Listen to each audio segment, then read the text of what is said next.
Straight Line by Donny Lewis, Part 1. A means to an end. A way to get from point A to point B. The shortest distance between 2 points is a straight line. But remember, that may not always take you where you need to be. I know not from whence or where I've come. I know only that I am, and I am in all. I can see into lives and inside thoughts, but I cannot control. I observe. I think of myself as such, the observer. I feel this is what I am. From time to time, it seems possible that through the strong feelings that I have due to the thought or action of the one I'm observing, that I can change an action. This, however, could be only a flight of fancy from one that controls nothing but sees all. Perhaps I'm the river that the philosophers are always speaking of, the one that you can never put your foot in at the same place, the ever-moving, coursing reality. I seem to be everywhere. No one touches me, and I touch no one. Yet in all places, at all times, I can be. There's only one friend of mine, if you can call him that. His name is Jason. Or that is what I like to call him. We have never formally met. He seems to be like me in some ways, but he can influence things in a direct way that I cannot. I follow him like a teenage girl follows an idol. He does not know that I exist, yet he is the most fascinating thing to me. Everywhere and when I look, things can always be done again. I can watch the landing on the moon 1,000,000 times in a row if I choose. I could see the first colony on Mars, or watch the first tomato form. This is just how things are for me, except for the places that Jason has been. When he walks into a room, all bets are off. The course that things were to take are altered once and for good. The extraordinary happens. Things that have not been seen before, even by the likes of me, and for no reason that I can comprehend. Not to toot my own horn, but things that I cannot foresee, let alone understand, are rare to say the least. He is rare. One might even say unique in the true sense of the word. He's the only one that can do the things he does. For that matter, so am I. For I am, and that is all I know about me. There are no others like me, that I'm aware of at least. Jason may know others, for all I know, but as he seems not to notice that I'm here, who can say? Jason has not always been here either. Of this much I'm certain, though I am equally certain he would think otherwise. Don't ask me where this certainty comes from, on my part. He's never shown me anything except his ability to change what should flow. He has not always been here, though. And I should know, because I have. I'm not sure he even knows what he is doing or why. It does not stop him from doing it, though. I really wish I could get inside his head. Please allow me to try to explain why he is so fascinating to me. Jason walked through room 431 only a little while ago. I was waiting for him in the chair reserved for overnight visitors in the hospital. I knew he was coming because what was supposed to happen didn't. The flow of entirety of every connection that this man struggling to survive his battle with cancer touched has changed. His son Rob, not having lost his dad at a young age, never developed his intense drive to succeed, so that first tomato on Mars was never grown. Jason did that. He just walked into the room, ran his hand through the man, then walked right out the window. I tried to follow him, but as always, he just slipped away. Then there is this moment where a very interesting guy I was observing from the inside of his thoughts was about to have a very profound moment of clarity that didn't happen. He was calmly talking to himself. Have you ever had those moments that you know are real, but maybe they just happened in your mind? Like that dream where you need to pee? What about when you thought a situation would go a certain way, and then when the reality came, it was nothing like you had thought it would be? Then years later you find out that your thought of what should have happened is more vivid than the actuality. I've wondered what it would be like at the end of a life when it flashes by you. Some people say that you live your whole life again. I wonder if you live your whole life over the way you want it to be, and that is what they call heaven. Crazy thing is, if you ever find out, you never get the chance to tell anyone. If I ever get the courage to pull the trigger to this gun that I put to my head every evening before I go to bed and every morning when I wake up, what I found out when the bullet goes in, goes out the other side with it. What I knew was supposed to happen was that he was going to accidentally find out all those things that he would never be able to tell anyone. I had seen him have this type of conversation with himself for years. Not because I went to him that one time he went through with it, but because I found him to be interesting on other matters and visited him many times.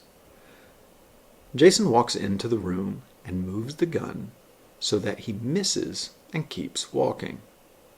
The bullet intended for his head goes into the wall at the angle of the ceiling. The noise attracts a neighbor that this guy has never met. He cries into her arms as he explains the noise. They form a bond, and soon after, a family. It just so happens that she is the daughter of the man that had cancer. Her listless brother and her new husband became friends and eventual business partners, creating manna, the food source of the world. Jason fascinates me. I can remember clearly those events in time that I followed, yet they did not occur. All the events that I follow after Jason has been involved become fixed in the course he sets. I can see I need to set a few things straight for those of you that live inside of time.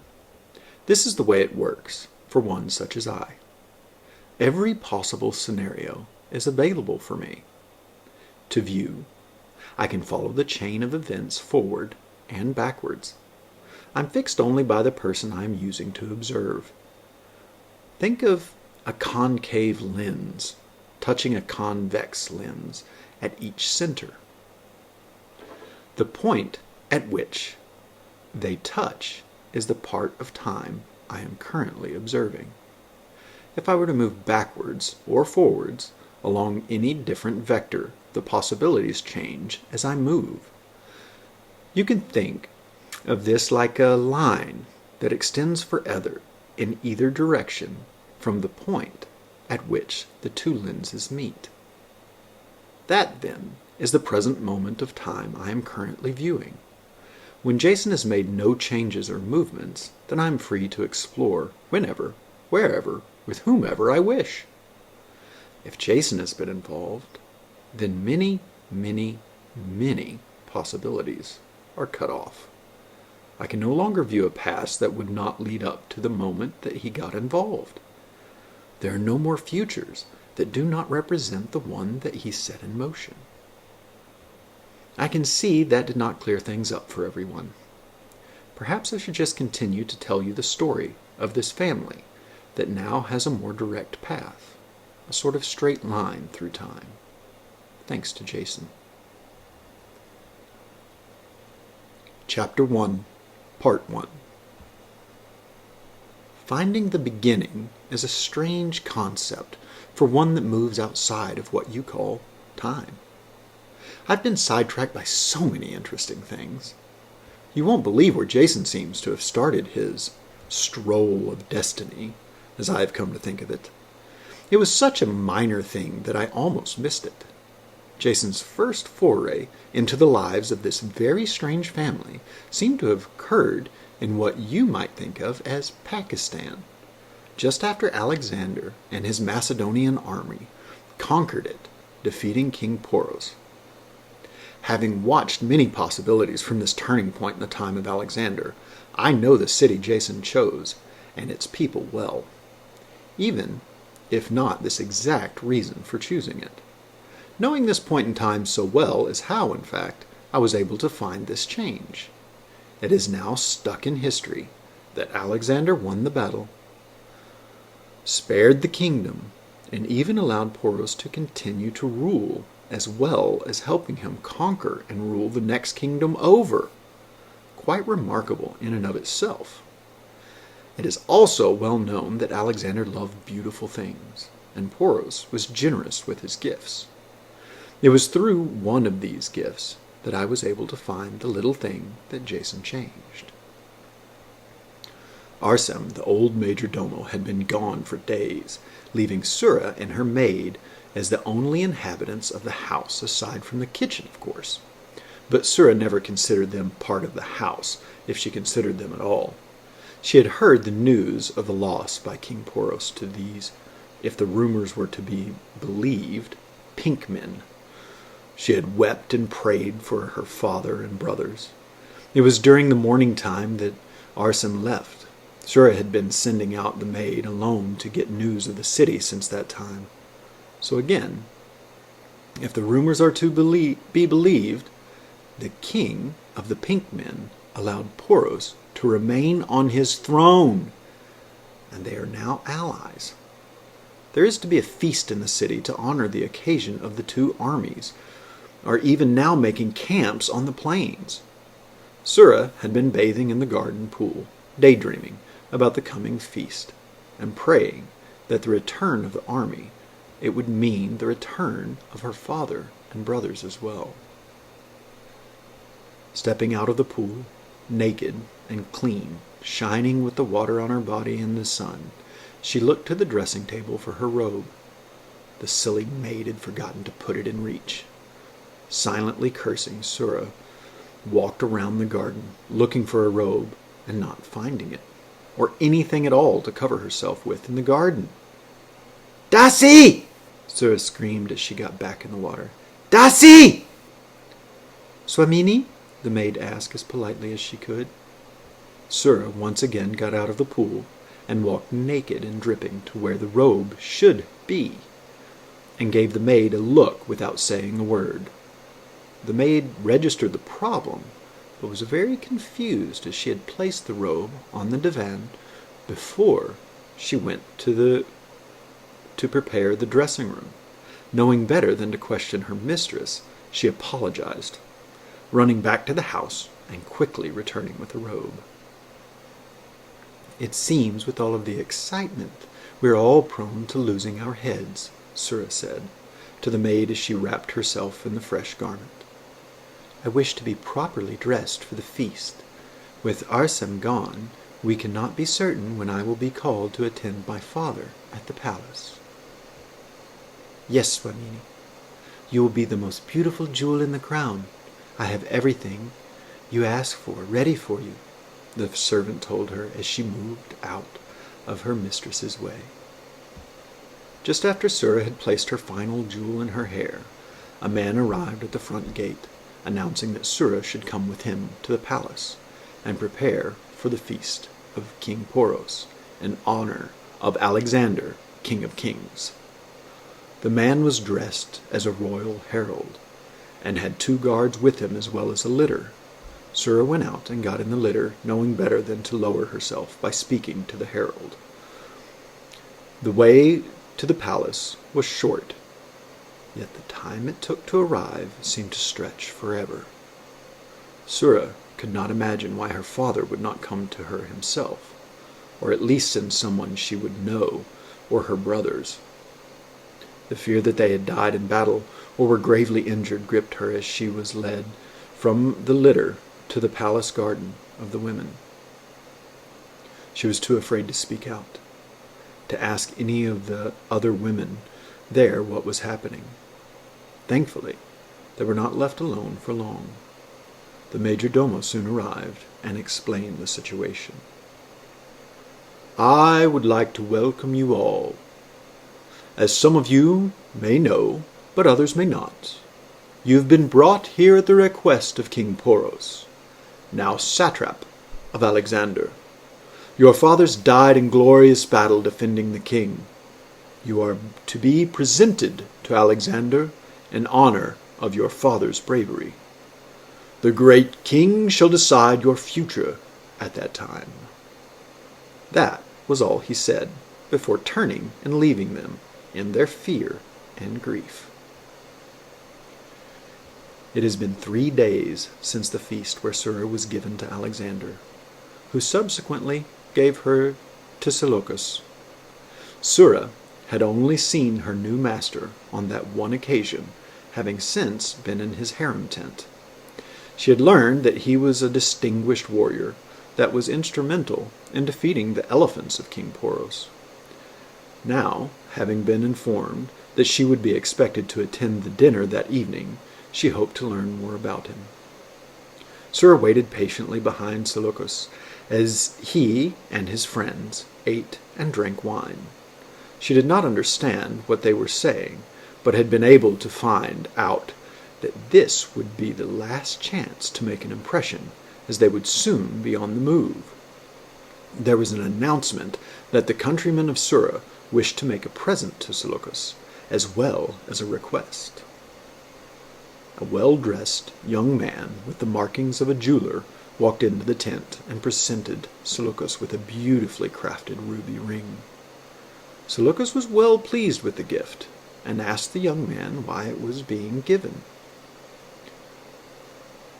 "Honored sir, I give this gift in order to gain your favor in a proposal," said the young man, presenting a jeweled box finely carved from ivory.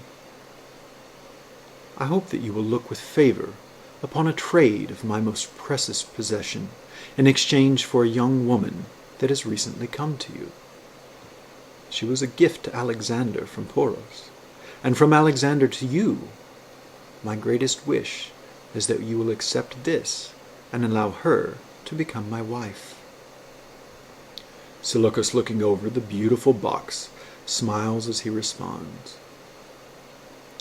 "A box, no matter how beautiful, is little compensation for a gift directly from the hand of the king. I can see why that I may be persuaded, however, a way that I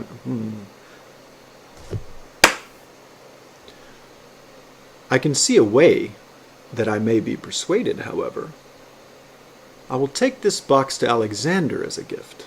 If he finds it pleasing, then you and your new wife will follow along with the army, and you will become my personal jeweler in the court of Alexander.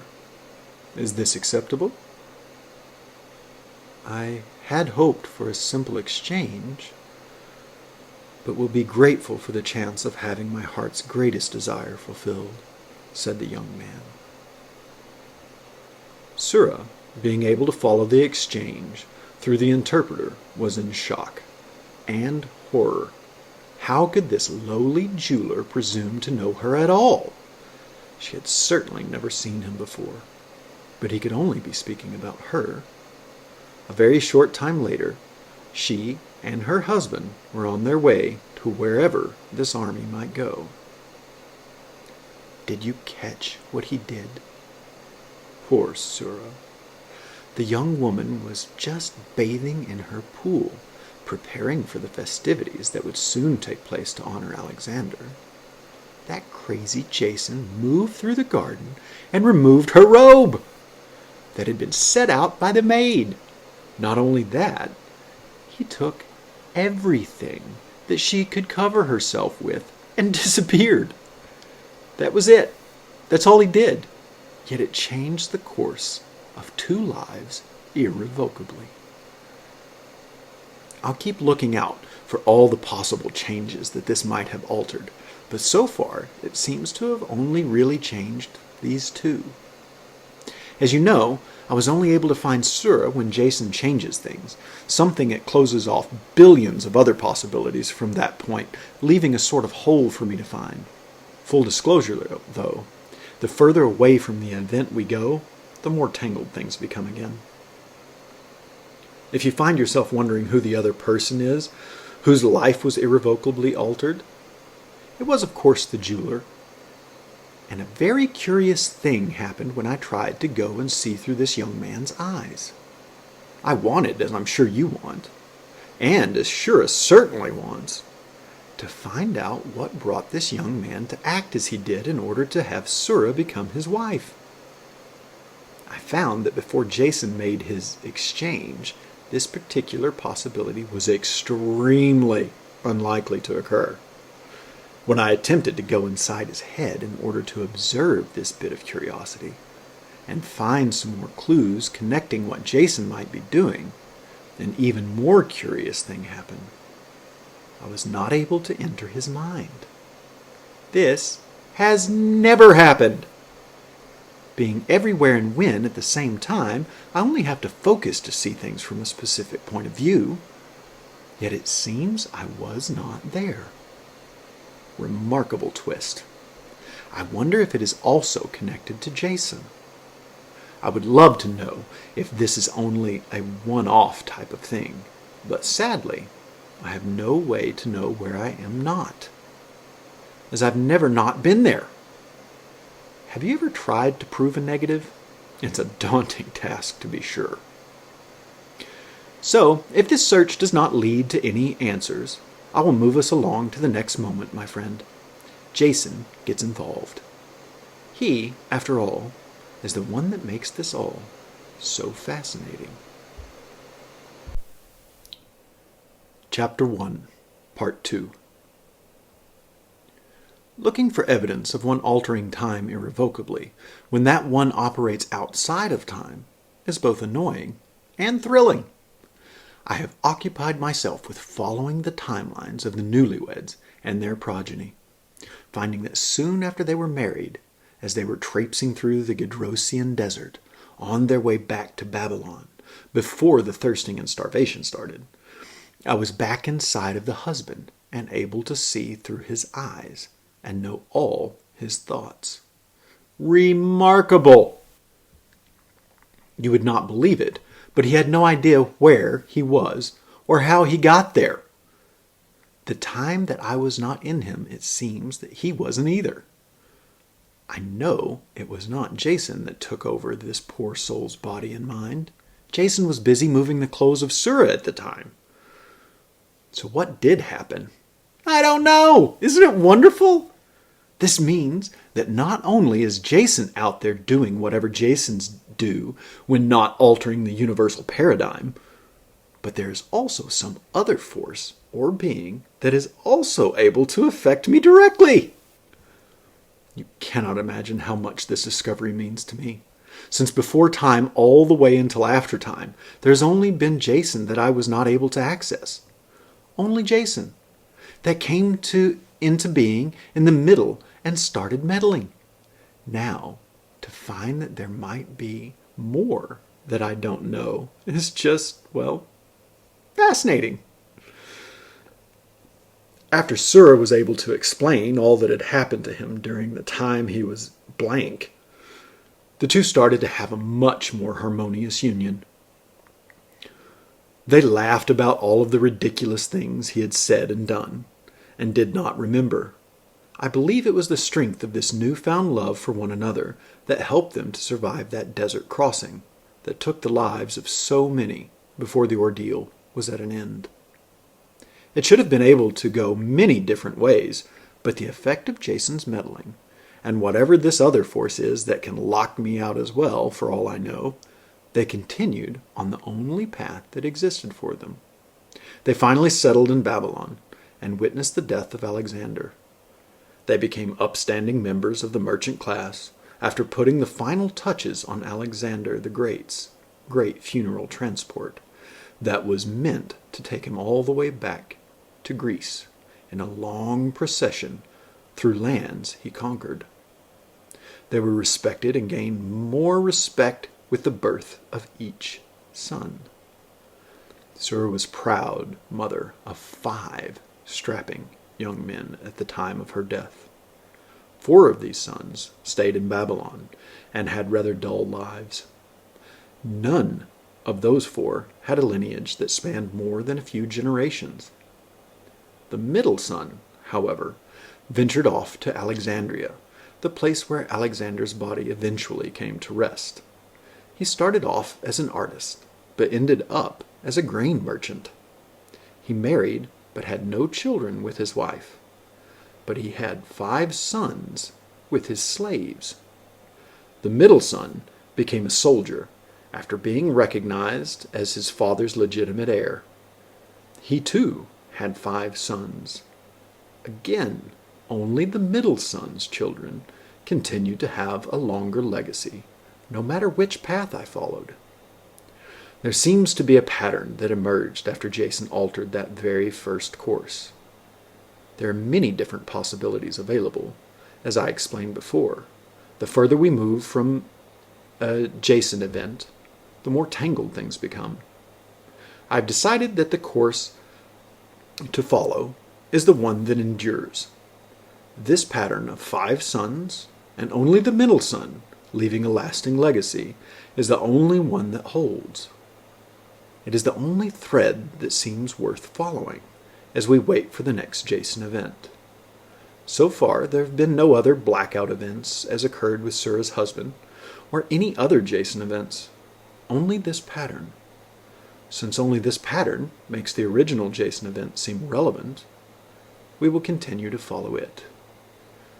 The middle son of the soldier's 5 sons taking over the grain enterprise with his oldest brother after the other 3 died, was again the adventurous one. He moved to Rome, the capital of a growing empire and the largest market for the grain. He had his 5 sons, the middle one becoming a Roman citizen. He used the family wealth and his citizenship to full advantage, positioning his only surviving son, the middle of 5 boys, to become a senator. The senator's father, retiring on the island of Sardinia, where the bulk of his shipping empire was stationed. The senator had many children, 18 in all, 5 of which were boys, 2 of which were legitimate, and both of those were girls. The mother of the middle son moved with the blessing of the senator to Sardinia, where the boy became the heir to the grandfather's shipping empire. I thought for sure Jason would show up and change everything after there was a Roman senator in the line. But he is a curious one indeed. Here they stayed for some time, the lineage carrying on in the same pattern on this island in the Mediterranean Sea. They had their ups and downs for the next 1,000 or so years. Then it happened. Jason stepped in just as the pattern of 5 sons was broken. This was a bit of a down time in the long history of this family that traced back to Sura. They were now sheep and goat herders on ancient family land in the hills that boasted a modest vineyard and olive grove as well.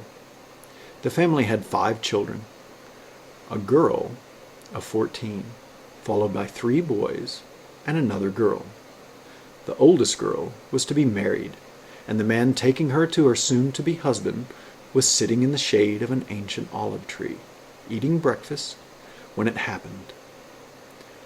Jason moved a butterfly onto the table just as the youngest boy, David, was coming back from the night shift of goat watching.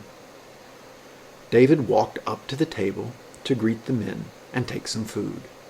It was just as he reached for the bread that the butterfly fluttered up and landed on top of his perfect nose, drawing the attention of the guest.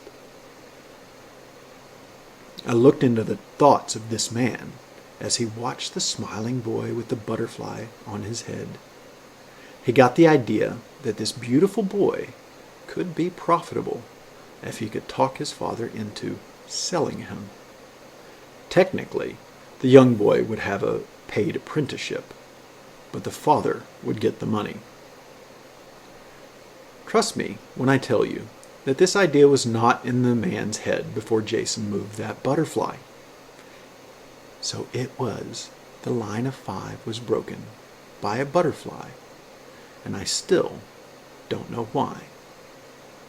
It also seems as if I must untangle the mess and try to find the thread I should follow now that will lead me to the next time I catch a glimpse of my Jason.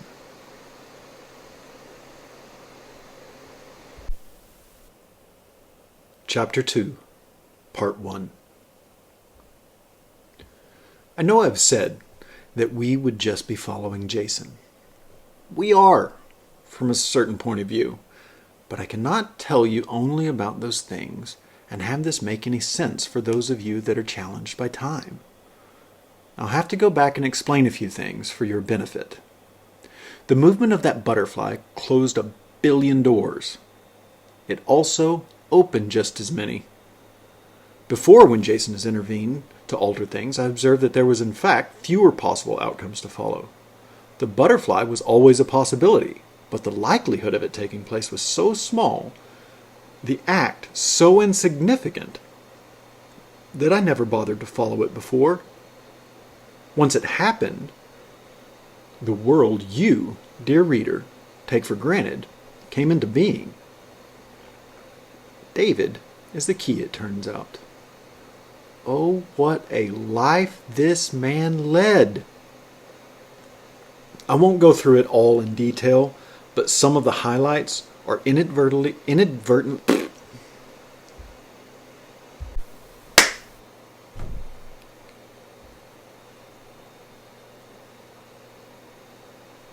Oh, what a life this man led! I won't go through it all in detail, but some of the highlights are inadvertently modeling for Michelangelo, which in turn saved him from being killed in the quarry accident. That meant that Leonardo da Vinci stayed in the north when he otherwise would have died in Rome. David then went on to become a traveling merchant, visiting all the courts of many lands. He also became quite the cad.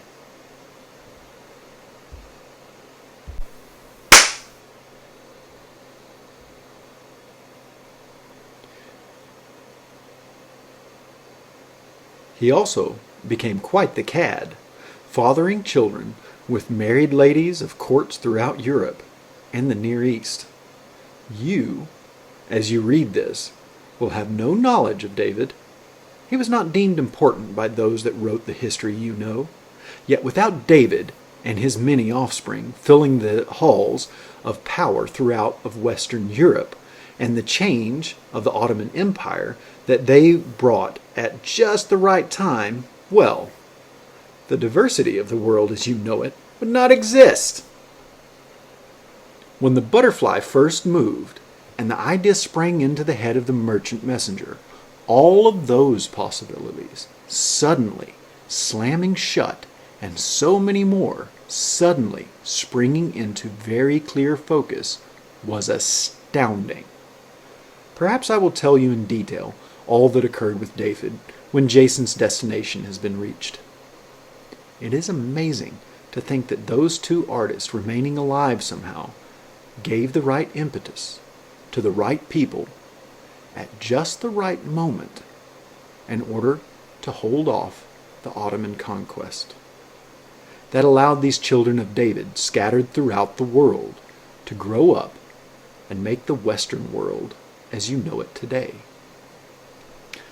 Now, back to Jason.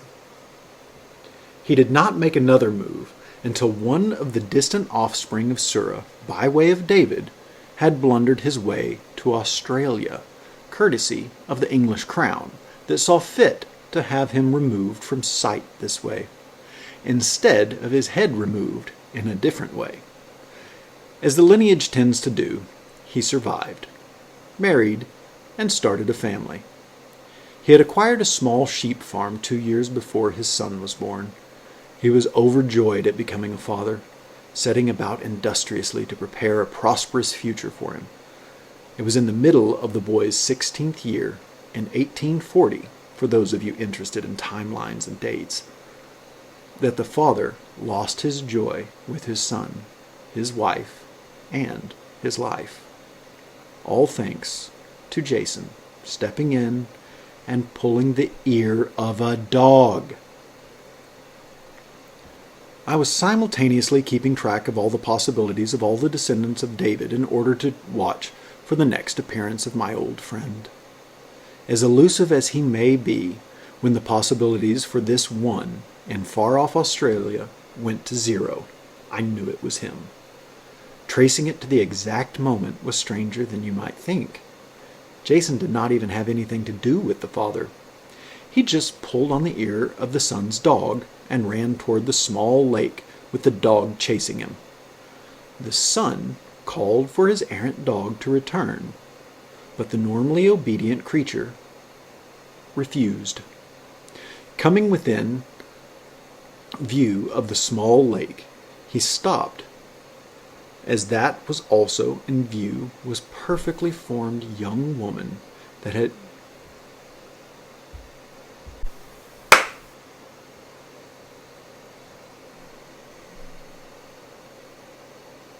Coming within view of the small lake, he stopped, as what was also in view was a perfectly formed young woman that had been bathing and washing her clothes. She had come out of the water to chase away the dog that was in the process of soiling her freshly washed garments that were laying in the sun. Jason, of course, was already long gone at this point, apparently satisfied in his handiwork. The young woman, upon seeing the young man, retreated back into the water, much to the young man's delight. He whistled, and his once again loyal, obedient companion returned to his side. The young man then proceeded directly toward the young woman, standing naked in the water. I found this behavior suspect, so attempted to see what it was the young man was thinking. And it happened again. I was not in the mind of this young man behaving in such a peculiar manner. It's so odd, this feeling, this not knowing.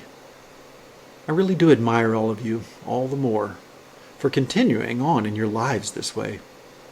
I've discovered a little not knowing is all I can take. How you all do it every moment of your awareness is impressive, or sad, or both, but not something I would wish for myself. Sorry, back to the story. Yes, I had to just accept this not knowing in any case. The young man walked to the shoreline, where the now dirty clothes lay trodden in the mud, then stopped. There in the water was the naked young lady.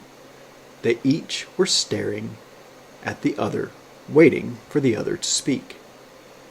The mind of the young lady, that thankfully I was still inside, was racing. Part of her wanted to scream. Another part of her wanted to boldly walk back out of the water and kiss this handsome young man.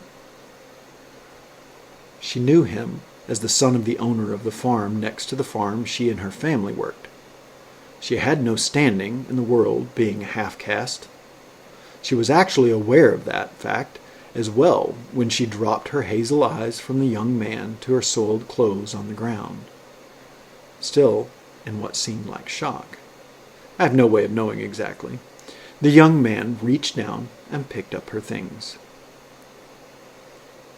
"Looks like you'll need to get this stuff clean again. I don't know what made him do that," he said, gesturing to the dog now perfectly still at his heel. He then handed her the garments and sat down on a nearby stump. "What's your name, if I may ask?" he asked. Not really knowing what to do in her state, the lovely young lady had taken her clothes and gone a little deeper into the water for some degree of modesty before replying. "Lily," she said shyly. "Lily? "You are the most beautiful thing I have ever seen," he blurted out with an earnestness that was endearing and absurd in equal measure. Lily giggled in the most charming way one can imagine. It is a sound only a young lady falling in love can make. She then turned and slipped on undergarments and proceeded to wash the newly soiled dress. This started the secret love affair that lasted until it was no longer a secret. Lily was discovered first by her mother. Her mother warned her of the consequences of such an affair and pleaded with her to walk off, or she would surely be killed. This is what Lily did, though not as far as her mother would have wished. After hiding for a few days, surviving on love and fresh water, she and her lover had all the plans in place. They were to escape on a boat bound for America, and the gold that the young man was sure would be there. A place where she could pass with her hazel eyes and light skin. A place where they could love and be free.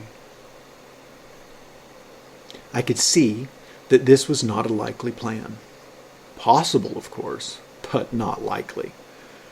The young man's mother was gravely ill, his father highly suspicious of his son's activities. Enter Jason, yet again, to steer the course on the line only he seemed to understand. I caught Jason digging a hole on the morning the young man's mother passed, setting the course about to transpire. The moment his mother passed, the young lover stormed out of the house, ran into the barn, and got onto his horse with a pack already prepared for a journey. His father yelled at him, but got no response. The father at first dismissed the behavior, thinking it was on account of the passing of the boy's mother. All too soon, the suspicion rose up in the father along with his anger. He proceeded to leave his newly departed wife, mother of his only child, lying upon the bed. Rushing to the barn, he readied his horse, and at a run went after his son. What do you think the chances are that the father's horse found the hole in the ground Jason had dug? That's right, the poor animal. As soon as Jason began digging, had no other course available to him. He made a straight line directly to that hole, breaking a leg and launching the poor man to his death. His part to play now concluded. I know what you may be thinking. Jason, how could you? Please don't think too poorly of my friend. You see, before he started digging that hole and creating this one straight line, another possibility was that he found his son with the half-caste girl, and in a fit of rage mixed with his grief, killed them both. Another possibility was that the boy was quicker to his rifle and killed his father in self-defense, never to recover. So from a different perspective, perhaps Jason did them all a kindness. And that does not include the horrors that were in store for Lily and Jason.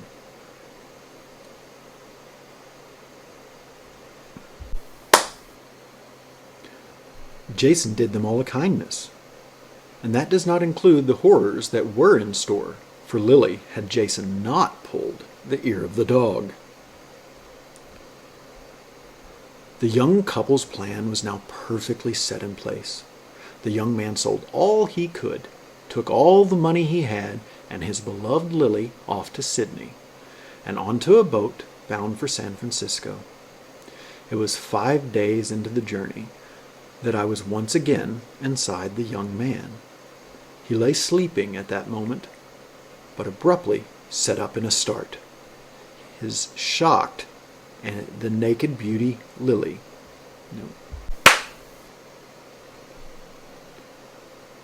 He lay sleeping at that moment, but abruptly set up in a start. This shocked the naked beauty Lily, who lay beside him. He was at once confused and mesmerized. They found their way in the end, after Lily slowly explained all that had happened. The voyage became once again like a honeymoon. Patterns seem to emerge if you look hard enough. For my part, I'm enjoying trying to discern what they might mean. Chapter 2, Part 2. When our young couple had arrived and settled into the rooms, the young man went to the claims office to see how he should proceed with his goal of gold. Jason once again appeared, pulling a paper from a stack of papers and waiting until it was our young man's turn to speak with the clerk. "I'd like to purchase a claim," said our adventurous newlywed Australian lad. "Don't work like that," said the clerk, looking him up and down. "I read I could stake a claim for $1 so long as I worked it," ventured the young man. "Depends on the camp," said the clerk, saying no more. "I'm newly arrived, you see," he started. "I do," interrupted the clerk. "Look here, young man, almost everyone is, as you say, newly arrived. So here's how it works. You head off with your tools, and a mule if you can afford one. Get out in the wild country, see if you can find a dig that seems to be paying for the camp that is sure to be around it. And stake your claim according to the rules they have and get to work. The only hard rule is 1 claim per person, and you have to keep it active with the sweat of your labors. Best luck to you," said the clerk, before looking past him and yelling, "Next!" A bit distraught, head hanging down, staring at his boots, the young man turned to go. As he opened the door, a breeze seemed to blow a piece of paper directly under his right foot as it crossed the threshold. We, of course, know it was no breeze, but our good friend Jason, that had placed the paper there, just exactly where the downward gaze of the young man could not help but light upon it. He reached down and picked it up and shoved it into his pocket of his coat. The young man then proceeded to find a reasonably busy establishment to purchase a drink before returning to his rooms. There were a few people gathered around a table, as one man was extolling the virtues of being rich and the fortune he had found just laying on the ground. Speaking with the barkeeper and a few of the other patrons that did not seem so interested in the tales emanating from the table with its crowd of eager listeners, our young man duly learned that this was the same spiel that was recited every day, and he always had a few fools that would pay him for the location. "He found a real gold rush, selling hot air," said the barkeeper. The young man, through the overhearing of tales, and through speaking with other patrons, nevertheless, returned to Lily with all the information one could need to start out on life as a prospector. It would not take much money for him to be able to gather the necessary things for his new profession, and upon learning that women in the camps could cause a great deal of consternation, they decided to set about finding a suitable home for her to make, while he went off in search of fortune. They settled on a small house with just enough room to rent out space to boarders, and acquired it using almost all of the funds they had been able to raise before their quick departure from Australia. It was now late autumn, and the year of 1850. Though not relishing the thought of setting out in the winter, the news that he should hurry back with their fortune inside of 7 months, if he wanted to be there to greet his first child, spurred him on to the goal. The goal, he had decided, was the area of map that had been on the paper he had stumbled upon when leaving the clerk's office. It was some 300 miles to the north, through wilderness and winter, but he would not be deterred. 2 mules and a horse, with the young man upon it, set out and eventually discovered the Eureka Canyon. It was a hard few months of winter, but as things began to thaw, the amount of gold he was finding was beyond any dream. He cursed himself for eating the second mule instead of his horse, as there was no way his horse could carry it all. Fashioning 2 sleds, he loaded up all he could and made his way back to Lily, marking on the map the places he had hidden parts of his treasure, but managing to keep most of the hoard all the way into San Francisco. His daughter was born in the little house where Lily had spent her first winter. Soon after, they moved into a rather impressive estate, setting about making enough children to fill the mansion to capacity. 2 generations later, and they had spread all over the United States of America. The 3rd generation out, from the arrival of these descendants of Surah and David, saw the influence of Jason coming so fast and furious that even I had difficulty keeping up. We may have to come back to that place where we seem to have started in this telling. The man that didn't have cancer, the movement of a gun, the lack of tomatoes on Mars, but the abundance of food on Earth, making escape to the stars unnecessary. I was not inside the sun of the man that missed when Jason moved the gun. Not ever, it turns out. This was, yet again, a new sensation for me. Brought upon me by my dear Jason. I have, however, found his journal. I think at this point, it is time he told you things from his point of view. It may just clear up a few things for you, as it did for me. Chapter 3.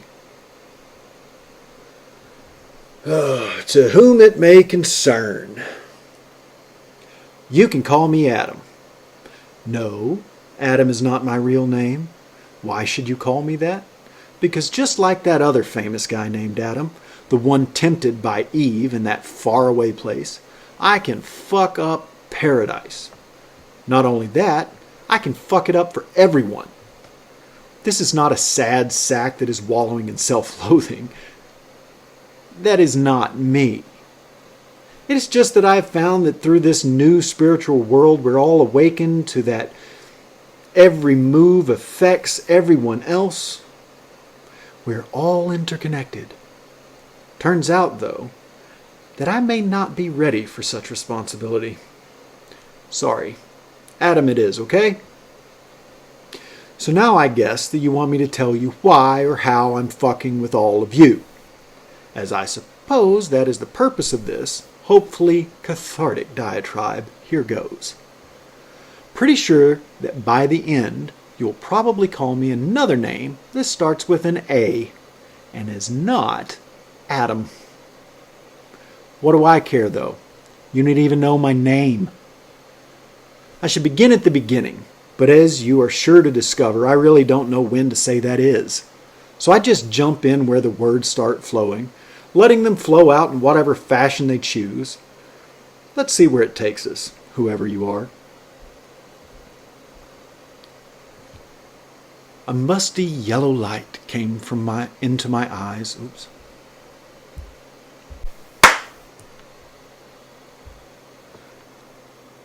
A musty yellow light came into my eyes as I opened them to a room that I did not recognize. There was no panic of the kind you get when you wake up in a hotel room on vacation and cannot figure out where or why you are there until you are able to come out of that last lingering dream into a state of complete wakefulness. This seemed normal. I did not know where I was, but at the same time, it was all familiar. More like spending a night in your parents' house in your childhood bed, one that you have not slept in for years, but you're perfectly comfortable with it and all that surrounds you. I, however, was not in my childhood bed. I had no idea where I was. Just that feeling that all was well. This was the start of another day in life. It is a bizarre feeling to be so lost and still feel so comfortable. The yellow light was of course the sun coming in from the half-open window that had an old plastic shade giving some protection from the bright light it would have been had there been nothing over the window. The lamp was still giving off its small light sitting on the desk across the room from me. I must have fallen asleep with it on. I look to my left and there is a novel on the nightstand. I pick it up and see what it was I'd been reading. It is a Conrad novel, In the Heart of Darkness. Searching my mind for the plot, I can't seem to come up with anything. As far as I recall, I've never read this book. Maybe I was going to start it, but decided I was too tired. Who knows? Certainly not I. The universal need to pee upon waking comes over me, and the mystery of the novel becomes secondary. Slipping out of bed, naked, I walk over to the chair and grabbed my jeans, pulled them on, opened the door to my room, walked down the hall to the toilet. After the necessary was done, I was once again wondering where I was.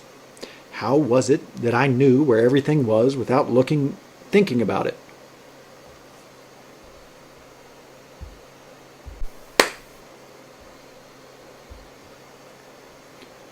How is it that I knew where everything was without thinking about it? How could I grab my jeans and know which door was the one for the toilet? Walking back down the hall to my room, I look up at the other doors and realize that there are numbers on the doors. I must be in a hotel or a hostel with a communal toilet, but I don't really question anything. I just sort of know it. Now back in my room, I finish getting dressed so I can go out and grab a cup of coffee. I very much want a cup of coffee. Who knows, I might even need one. Maybe a good jolt of caffeine will get the juices to flow and I will understand what is going on. Yet there's still that feeling that I've done this 1,000 times before. The feeling that just says, all is well and right in the world. A shirt now on my back and shoes on my feet, I again go out of my door and follow the hallway, this time to the exit sign, down the stairs and then through what passes for a lobby in this dump. Bars like a jail cell between you and the front desk.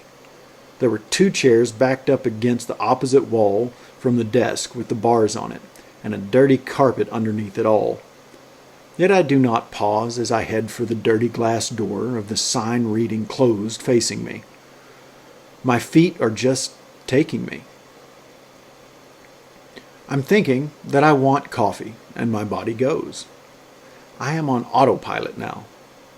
I take a right turn out the door, looking down at my feet. As I look up, trying to find out where my feet might be taking me, I notice the architecture. Gray tops to all the buildings made of stone. All of the windows are large and have some sort of ornamental bars with enough room to have some flowers on the ledge. Only a few of the ones in my view have such adornments on them. I'm the only person out, it seems. There is not another soul in sight. I am alone on the street. Even as alone as I am on a street in what must be a city of some sort, it does not seem to bother me. I still have that feeling that all is well. I continue on my path. I cross a street and make another right turn. Halfway down this new street is a little green awning and one table with one chair sitting outside.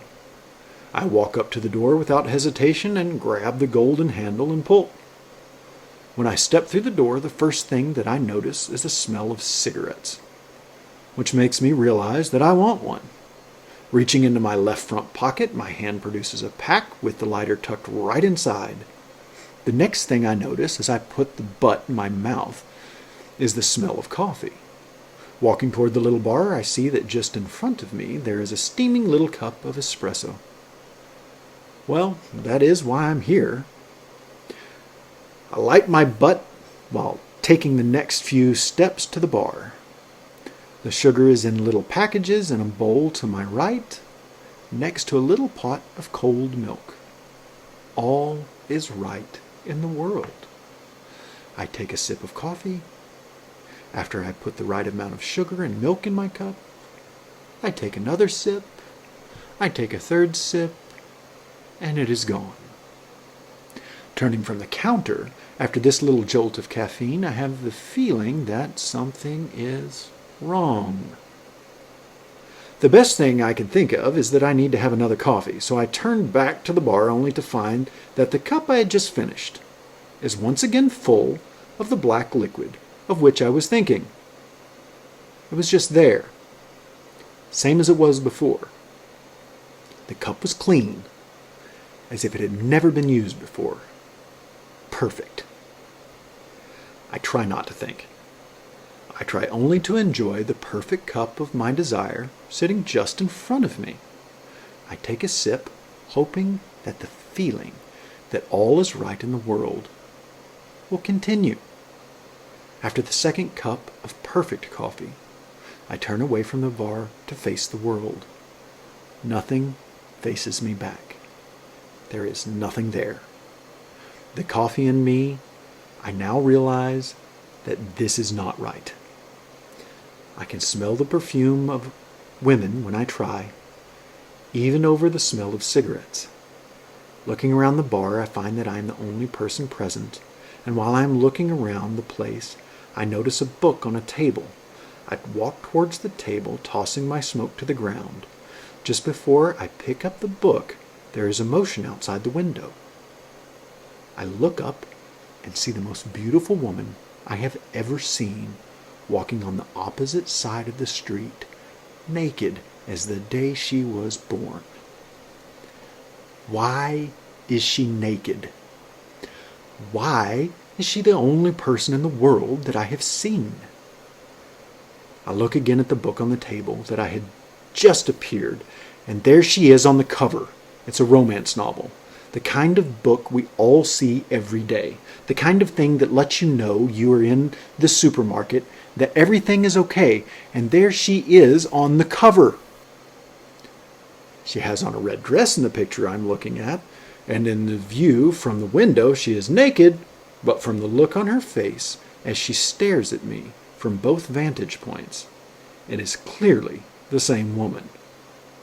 I run after what I think is real.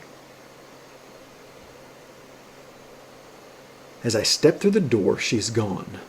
The lovely woman I have just seen on the cover of a book and walking naked down the street is just gone. I want to go back to my hotel. I want to leave wherever it is that I am and go back to wherever it is that life makes sense.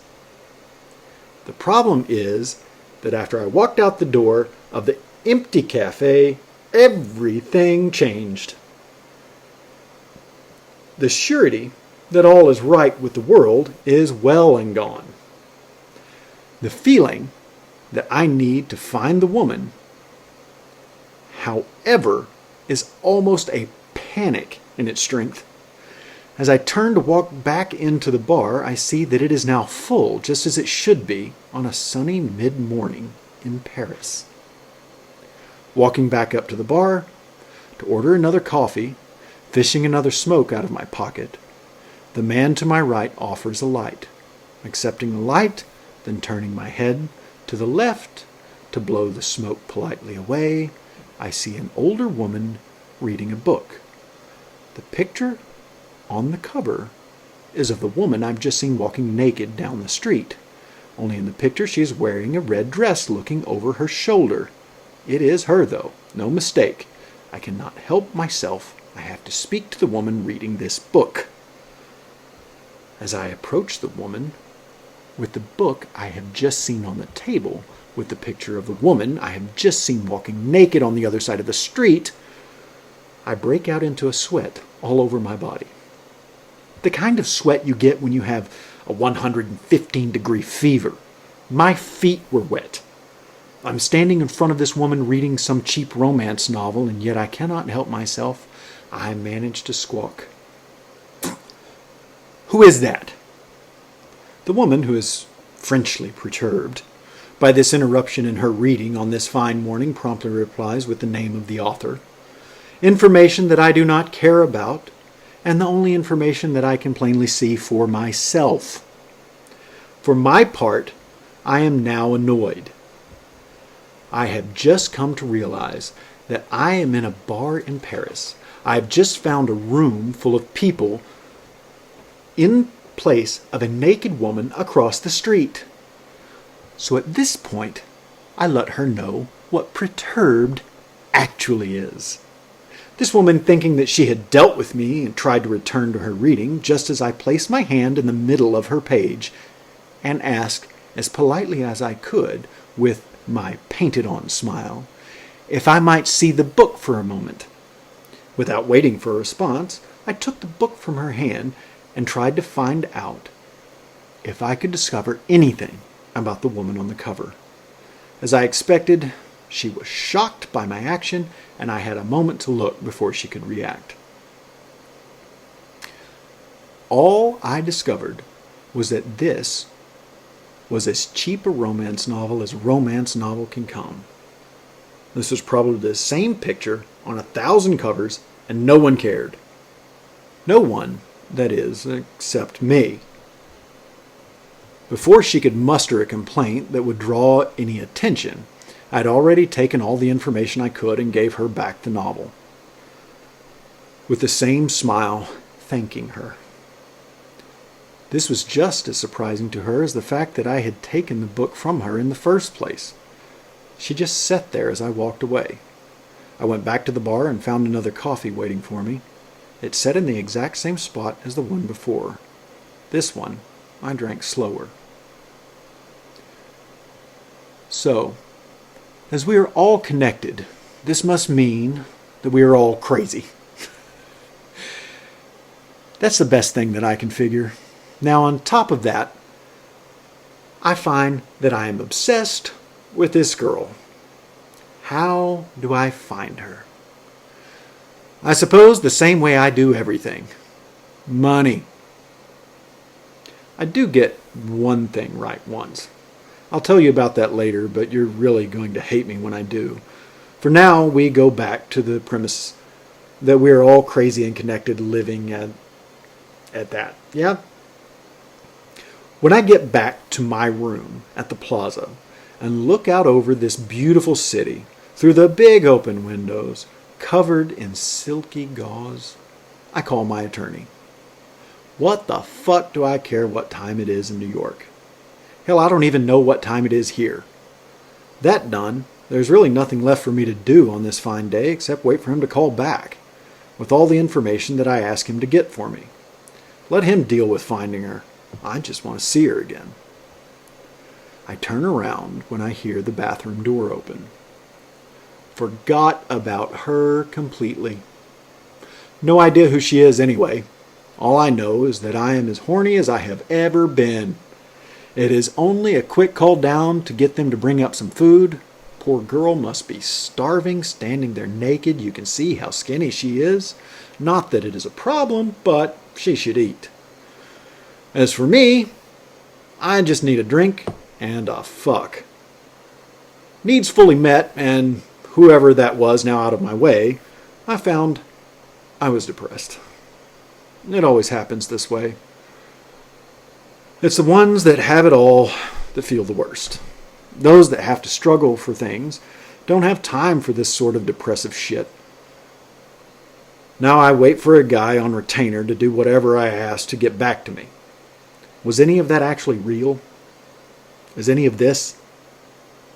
How are we supposed to be able to tell the difference? Have you ever had those dreams that make you feel a certain way, even after you wake up? You feel so bad about the dream, it affects everything you do that day. So which one is the place where you actually exist? Maybe I live in an empty world with a ghostly figure of a naked woman walking around.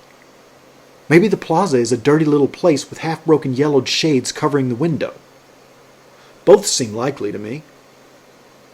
Thus, the depression, the confusion, the heartbreaking longing to have some idea what I should do. There are 3 moments that I'm sure are real in every reality inside my mind or out. Those are as follows. The moment of climax. It feels the same in every dream, even the ones that I think I am living. Second, flying. The third, and this one happens a lot, death. My memories do not follow a linear path. Everything's mixed up. I felt my death 1,000 times, yet here I still sit with my wilted cock waiting for a phone call. Go figure. So the first and third both leave you with that same sense of loss, the impending doom of all things. The second one is just freedom. Freedom smashed up in a sandwich of dread. Now, since I have been here many times before, I get my shit together and go out for a walk. On the street, I hail a hansom and have him take me to the Bois de Boulogne. My cell is still in my pocket, but the streets are all cobbles. There is no doubt in my mind that one of those aforementioned things is about to happen. The street lights were being lit. It is the city of lights, after all. Now you're thinking this is very strange. I am thinking it's probably Tuesday. This sort of thing almost never happens on a Monday. What is happening? Well, I'm not quite sure of this. To be honest, it might be some sort of really vivid hallucination brought upon me by some sort of crazy new drug that someone discovered. All I know for sure is that it happens. It is as real as anything else I go through in this life. As real as that guy in New York I called earlier. Don't get me wrong, when I was a kid it used to really freak me out. But now it just feels like life. It has always been hard to explain, so I just stopped trying. It's better to just go with it, wherever you are, and see where it takes you. I found some really interesting stuff this way. Had or didn't have my first orgy this way. Sort of depends on how you want to look at it. Either it was real or all in my head. But as far as I can tell, it happened. That is what counts, right? I often wonder about the connectedness of us all. You know, if this stuff happens to me, does that mean it happens to lots of people? Do you have to be really in tune with the world to notice it? Or does it make you an insane person? After I got the call from the attorney's assistant in New York, I stepped out of the car. This is such a pretty place to have a glass of wine and watch people ride their horses. Turns out that the girl on the cover lives in L.A., that naked streetwalker of this morning. So I had them get the jet ready for the long slog out to the land of angels. I told you I had the feeling that the second was about to happen. So looking around the address in L.A. that I have for the naked wonder, I had the distinct feeling that she does not live alone. No, she is not some old housewife now. More like she is living in a commune of some sort. It's like Melrose Place, but on a different street and without the money.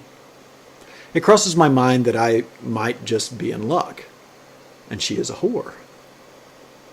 That would be easy enough. Speak to the pimp, take as much time as I need with her. You never know. Perhaps. I am the person on whom that stupid Pretty Woman film was based. Could be. It just depends on how solid you think life is. Snooping around is not my thing. I just have the driver wait. Unfortunately, I got drunk and passed out. Shit happens. On the second day, I spotted her. It was a shame. She had some clothes on, but at least it was not much. It was around 9 p.m. She had 3 girlfriends, were about to pile into a convertible Mustang. I'm guessing that it is now Thursday night. What is there left for me to do but step out of the car and talk to her? Then I noticed that I pissed myself when I was passed out, so maybe not the best move. I just tell the driver to follow the car. I call New York. so someone will bring me a fresh pair of jeans from my house and a suit. You never can tell where scantily clad ladies in L.A. might be going. Turns out that they were heading to Malibu. How cool is that? When they turned into the drive, I noticed that it was, in fact, my house. So I had unknowingly just busted my house guy. Quelle chance! This should be fun. He was blocking the drive with my car as he was supposed to be bringing me some clothes. He tells them that they are all idiots, that he texted the whole group. What the fuck were they doing? I laugh. Then I realize that I am out of vodka. So out the car I go, piss pants and all. George, ladies, don't you think it would be better if we all just continued this talk inside? Then I simply walked into my house. At least I'm pretty sure it's my house. I know where the bar is. After filling my glass and dropping my pants, I scamper into the outdoor shower, just getting the worst off. George and the ladies, using that term loosely, find me bare-ass naked. About those clothes, George. Just bring me some shorts and a t-shirt and let's get the party started. I would love to see what you had planned. Helen, can you get his phone and text everyone that the disinvited and re-invite them for me? As you can imagine, everyone is a bit confused at this point, so everyone just does what I say. It is strange how that happens. Why did she not at least stop to wonder why I knew her name? I would have, had I been in her place. Well, the universal cure for an uncomfortable situation is, of course, cocaine. Just so happened that I know where there is a stack of the shit in the false bottom of a desk drawer. As George has not returned with my clothes yet, I walk out naked and get the stuff. After a very healthy bump for me, I walk over and throw it on the table. It is only the ladies and George's phone. Where is that George? I'm still naked, swinging around with a pile of coke. Help yourselves, please. I assume you know what you're doing. I'll be right back. What am I going to do with that George? Oh wait, I know. A quick text to New York, and he is fired, and cannot even come within 500 feet of the property. I love this country.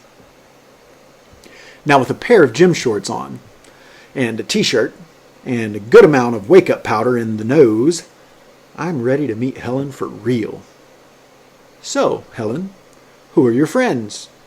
Her response, of course, is, who the hell are you? To which I respond, the owner of this fine place. But let's not be rude. Once we are all acquainted, we can get into the particulars. They had quite a few lines laid out, so I took the liberty of one, maybe two, and shook hands with her, and then turned my attentions back to the object of my quest. For some reason, I wanted coffee. So, Helen, what is your story? No, I really want to know. You have no idea how long I've looked for you. You don't either, whoever you are reading this. We will get into that. Don't go getting all cocky. This is just the only way I know how to start. Well, you want the long version or the short? Direct and to the point. I like that. I don't like that she still has not realized that I have known her name all along, nor do I like the fact that she is not naked. As you wish. As far as I can tell, I have nothing but time. The short one, then, is you need to tell me your story before I'd either OD or leave. Fair enough, I guess. But of the two of us, I think, I would hit my limit first. You should see the rails she is running. I'm from the Valley. I go to USC, math major. I'm a junior. I plan on getting my doctorate in theoretical physics. You just do the novel model covering for fun.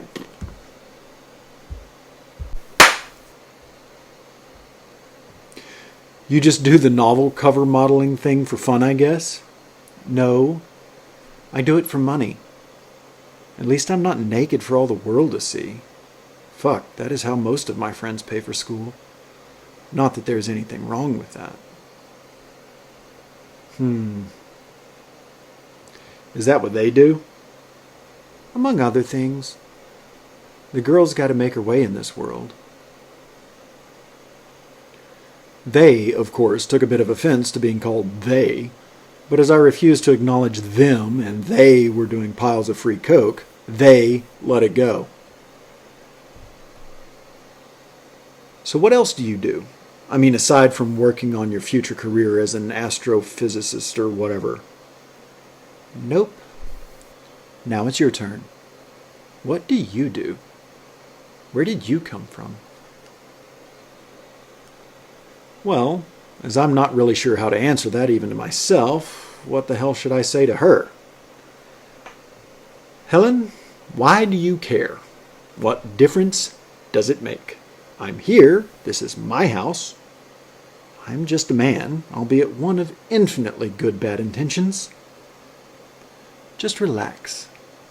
Have another line. I'll make some drinks, roll a joint, and you can tell me all about yourself. As soon as you tell me how you knew my name. Yes! She did catch that. Took her a while, but at least she is not a complete idiot. Unlike her friends that have not been able to unlock George's phone to get the party started, but are still all chattering about it, punching in numbers like apes with a computer. It would have been more amusing if it was not so sad. Well, we will get to that, but I can do you one better. I can tell you about the mole on the bottom of your bottom. Or the new tattoo you seem to have gotten sometime in the last few months. The little dragon curled up in a place where your pubic hair would be if you had any. That is, if you want to know about those things. And before you say it, I have not had you followed. It's just that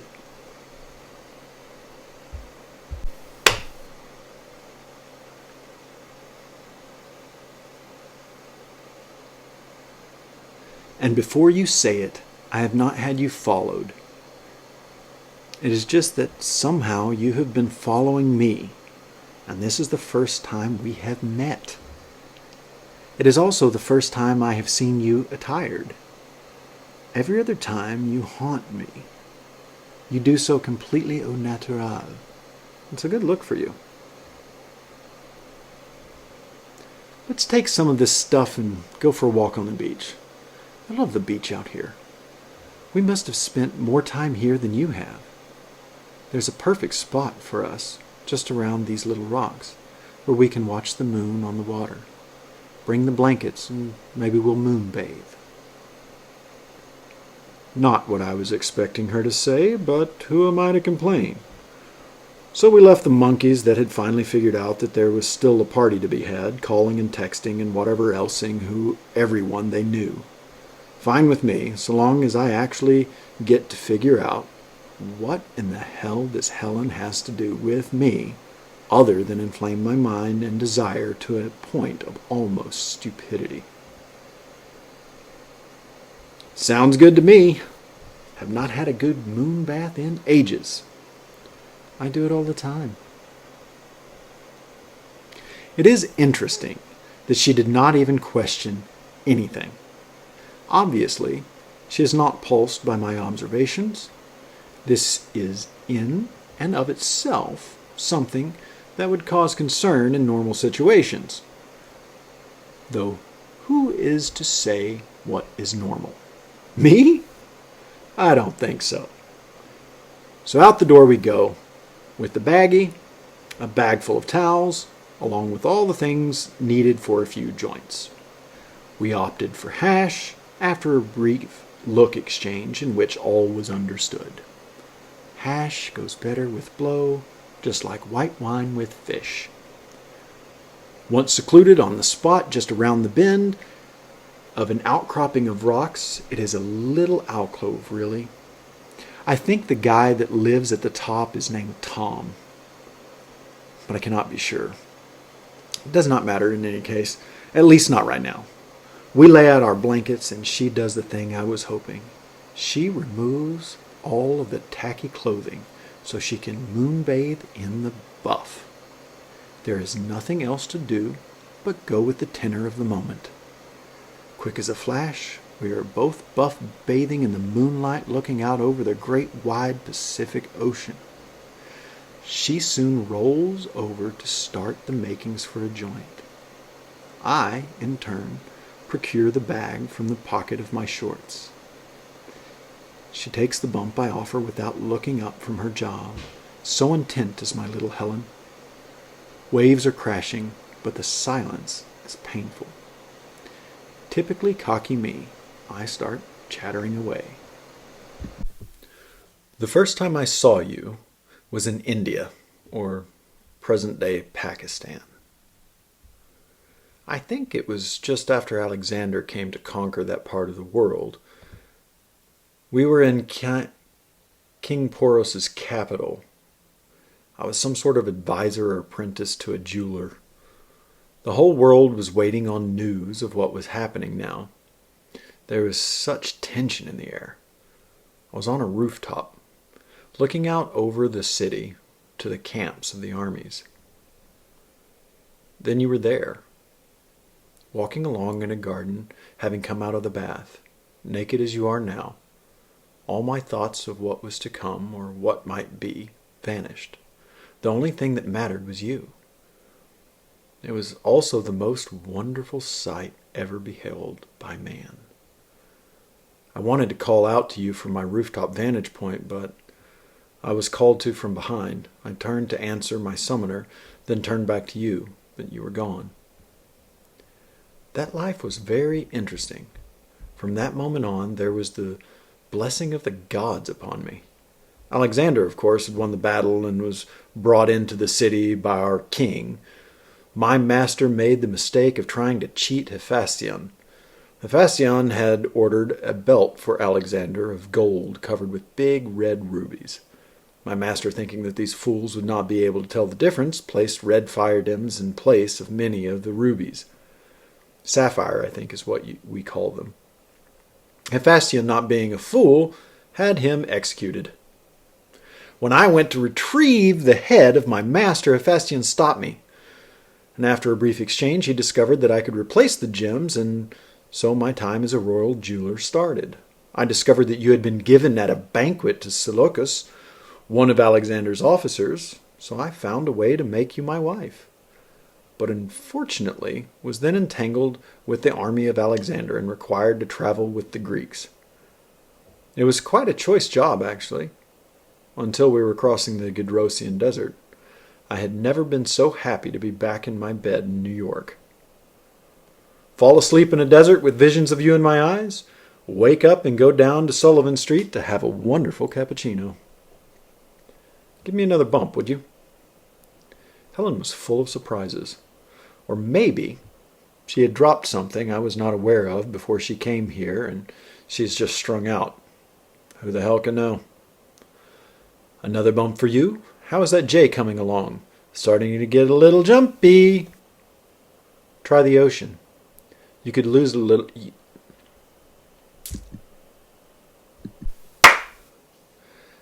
Try the ocean. You could use a little freshening up. It's very refreshing and should take the edge off while I get the perfect share-all joint ready. Seems like we have a lot to discuss. She could not be more right about that.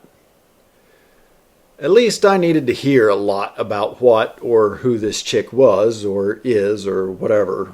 Really, it has been haunting me since before Christ, for Christ's sakes. You're right. That was refreshing. And very cold. I'm normally not like this, if you've noticed before. The ocean things were a little better down there. So you got that joint ready? Why don't you sit on my lap and we share that thing? Warm up and you tell me all your hopes and dreams. That sounds great. The hopes and dreams will have to wait. While you were in the water, a few questions came to mind. You need to help me understand a few things about these sightings of me that have put you in such a state. Sightings that have put me in such a state. Yeah, that's one way of putting it, I suppose.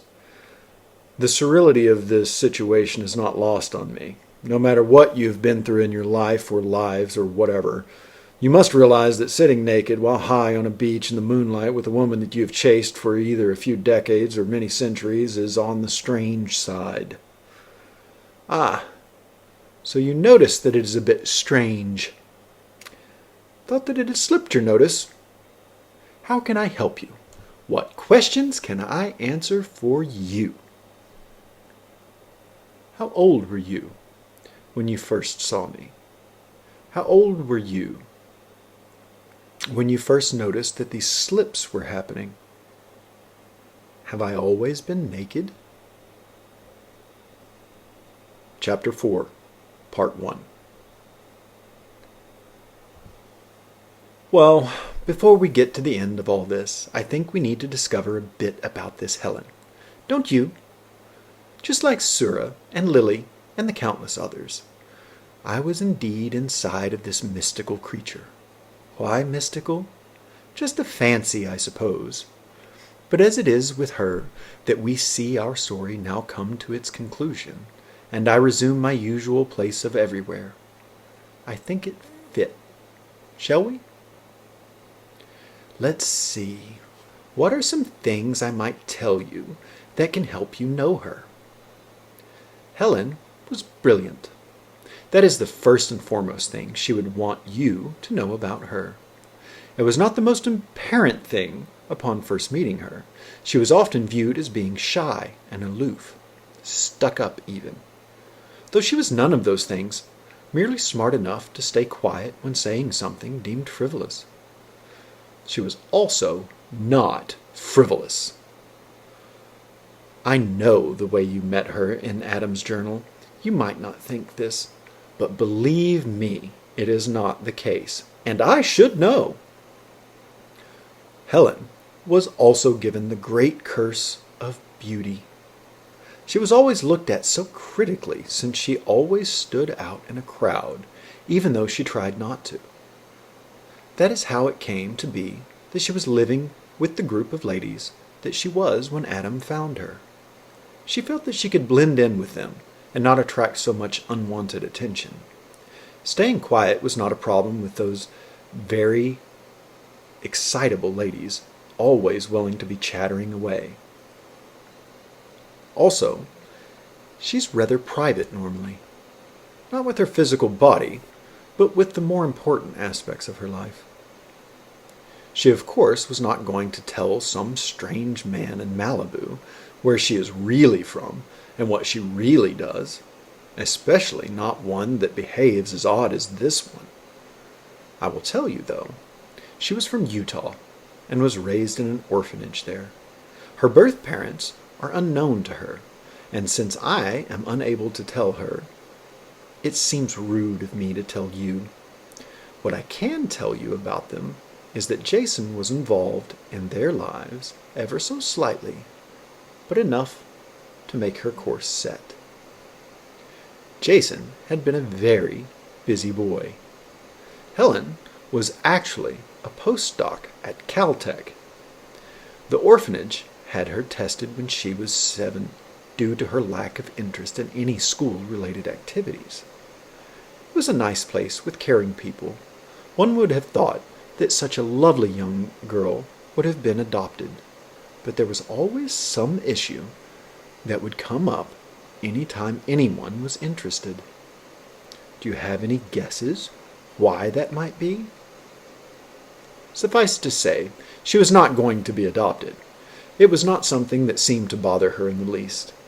It was discovered during her testing that, far from being a bit slow, as the teachers had thought, Helen was off the charts. So instead of going to remedial learning center, she was to be individually instructed by a priest. It truly is a miracle that a scientific-minded priest was given this responsibility. Not! It was just Jason again. She had surpassed her instructor in a few years, and at 11 years of age she obtained her GED. Still being a minor, and at the orphanage, she started online instruction with a scholarship from BYU, collecting several degrees: computer science, physics, psychology, and history among them. She was emancipated at 16 and moved in to Caltech to work on her other degrees. I suppose Helen was also cursed with her extreme intelligence, that came with it the curiosity that only those capable of understanding the complete problem possess. She was trying to solve for life. This brought her to trying to understand the beginning of life and of time. I do wish I could have explained some of these things to her. It would have saved so much effort. Once she had gained all the available knowledge of these subjects, she turned again to computers. She began working with the idea of superintelligent machines integrated with the power of quantum computing processing. The goal, of course, was to create life, and in so doing be able to understand how life, as she was able to understand it, came into being. So clever! She was at a bit of a sticky point when she decided to go with her roommates to Malibu. She had been going with them quite often lately. The poor thing trapped in her curse of genius was desperately trying to find a way out. She found many of the drugs that were available able to take her mind off the problems, and others that she believed helped her to see them from new angles. There is, of course, always this kind of a knife edge that genius and madness stand upon.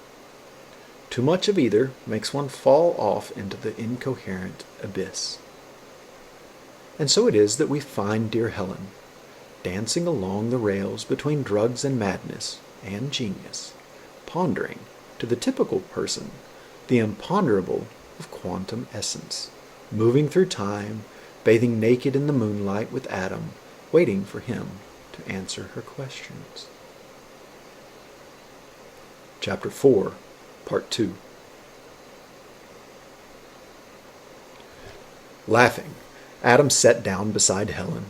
She lit the joint, taking her 2 puffs before passing it in the time-honored tradition. You? Exactly as you are now? When did I see you? I guess just a couple of days ago. I don't know exactly. I was in Paris, so however long it took me to get here, Adam asked and answered around a lungful of smoke. Yeah, you were naked then too. He took another long drag before passing it back to Helen and exhaled this time before continuing to speak. I guess I was around 6 when I first started slipping, as you put it. I don't remember it happening before then in any case. I actually don't remember anything much before then, come to think of it. That was around the time that my life got flipped upside down. I lost my parents and my uncle in a plane crash. Don't feel too bad for me. You can stop looking at me like that. I was well taken care of and living with my aunt that was paid handsomely by the company that my parents and uncle had created. It was a very successful company, but with many biotech inventions that were in contract with governments or patents sold to big businesses. It was when they were flying back from a huge meeting in Washington, D.C. that the accident happened. Anyway, I pretty much had the best of everything, or should have. My aunt made me struggle and work to earn every little thing from the time I was 9 until I turned 18. She always maintained that was on the advice of one of the psychologists. I was always required to see them for evaluation because of the breaks with reality I was having brought upon by the loss. Helen relit the joint, took a drag, and passed it to Adam before going for a quick, refreshing dip in the ocean. When she returned and half dried herself, she resumed her position and took the joint back from him. Rolling her hand in a "please continue, I'm listening, so get on with it" sort of way.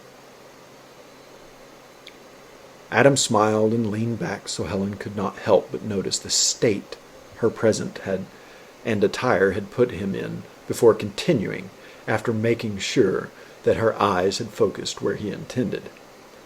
He closed his eyes then and moved on with the answers to her questions. So I think that answers your second and third questions.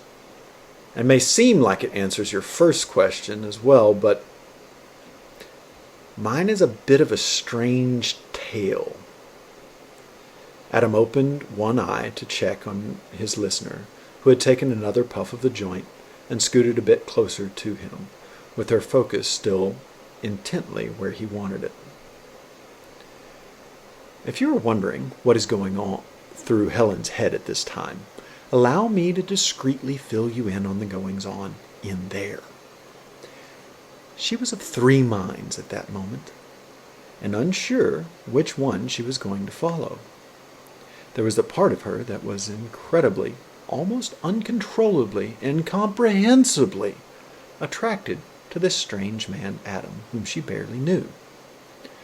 Then there was the part of her that was trying, with the ramifications of the story that she had heard from him so far in its relation to her work, and finally that part of her that was on drugs and knew it had and trusted very little of what the other two parts of her were telling her in any case, as she struggled to maintain focus on the information issuing from his mouth, as well as the other point of focus protruding from his groin. Helen does have a very quick and busy mind, normally, but this sexual focus is unusual, if not unprecedented. It is so exciting. I just keep waiting for Jason to step in and do something. While we wait, I suppose we should follow Helen's lead, enjoy the breeze, the moonlight, and attempt to pay attention to what Adam has to say. I feel like I've mentioned this before, but it bears repeating. I'm not used to having to listen to what people say in order to know what they have said. I was not aware that I was not already in everyone until this strange venture with Jason started.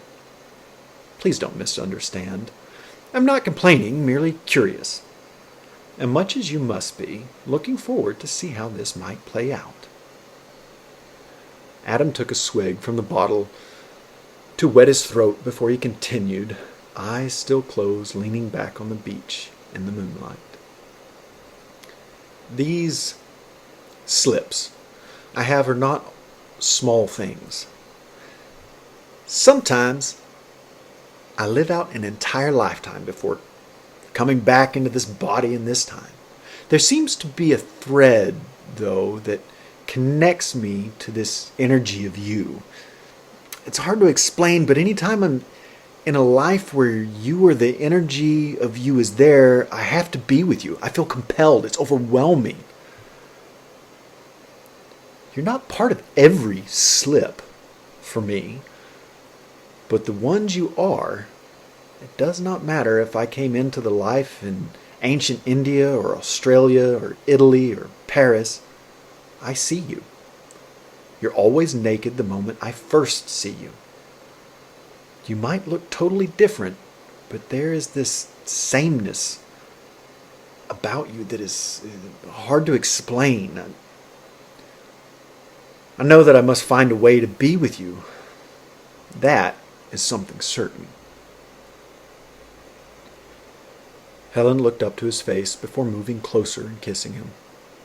I don't think we need to go into any more detail about what happened next. Their intimate moment is, of course, important, and was very necessary for them to connect fully, but we can skip the play-by-play for decency's sake. Don't you agree? When the peaceful breathing returned to the moon-bathing time, Adam and Helen were both staring out to sea. It was Helen who broke the silence.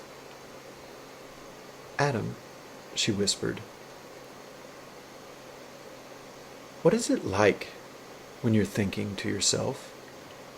Not when you're talking to someone or doing something, but in quiet moments like these." There really never are quiet moments like these for me, he he replied, giving her a little kiss on the head that was lying so peacefully upon his chest. Can you describe it to me, please? What it feels like to think? Not the slipping, but the thinking part, she quietly asked again. I guess I'm just about as inside you as one can get. Least I can do is try to let you inside my head a little bit. Helen raised up a bit to look at him. Sorry, I say stupid shit when I get uncomfortable. I don't really know where to start to answer your question, though.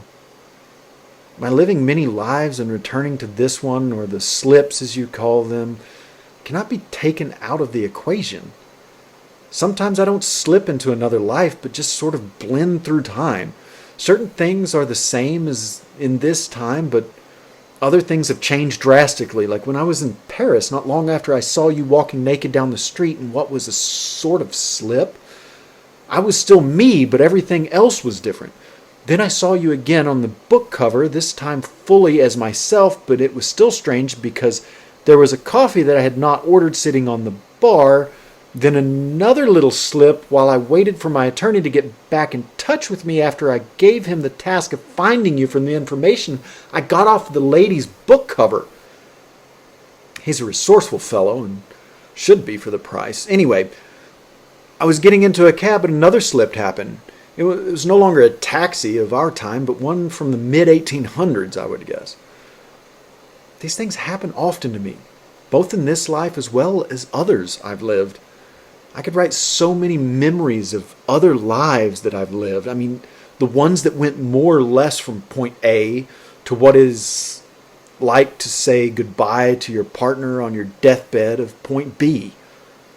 Hell, I could fill volumes just of the lives in which I lived and died in wars. Then there are the little slips that occur usually before or after a big event, and trouble is not knowing if it was before or after the big event until much later, often by the time I'm no longer even sure if any of it actually happened or if it was all in my head. I have a theory that you cannot and never have been able to explain what your thinking process is like. Helen told him as she stood, grabbing some things and preparing to leave. My therapist have always said I was withholding, in a very disappointed tone, when they asked me that question about what my thinking process is like. Some even refused to continue working with me. Are you a psychiatrist now as well? Just a physicist, working on the nature of consciousness as it functions in correlation with dimensional transitioning. Come on, Adam, we have to go. I think it's about time. She said, as if anyone residing outside of her mind could possibly understand what she was saying, before she added, I'm finally going to do what I have done, and you, my dear Adam, are the key. Chapter 5, Part 1.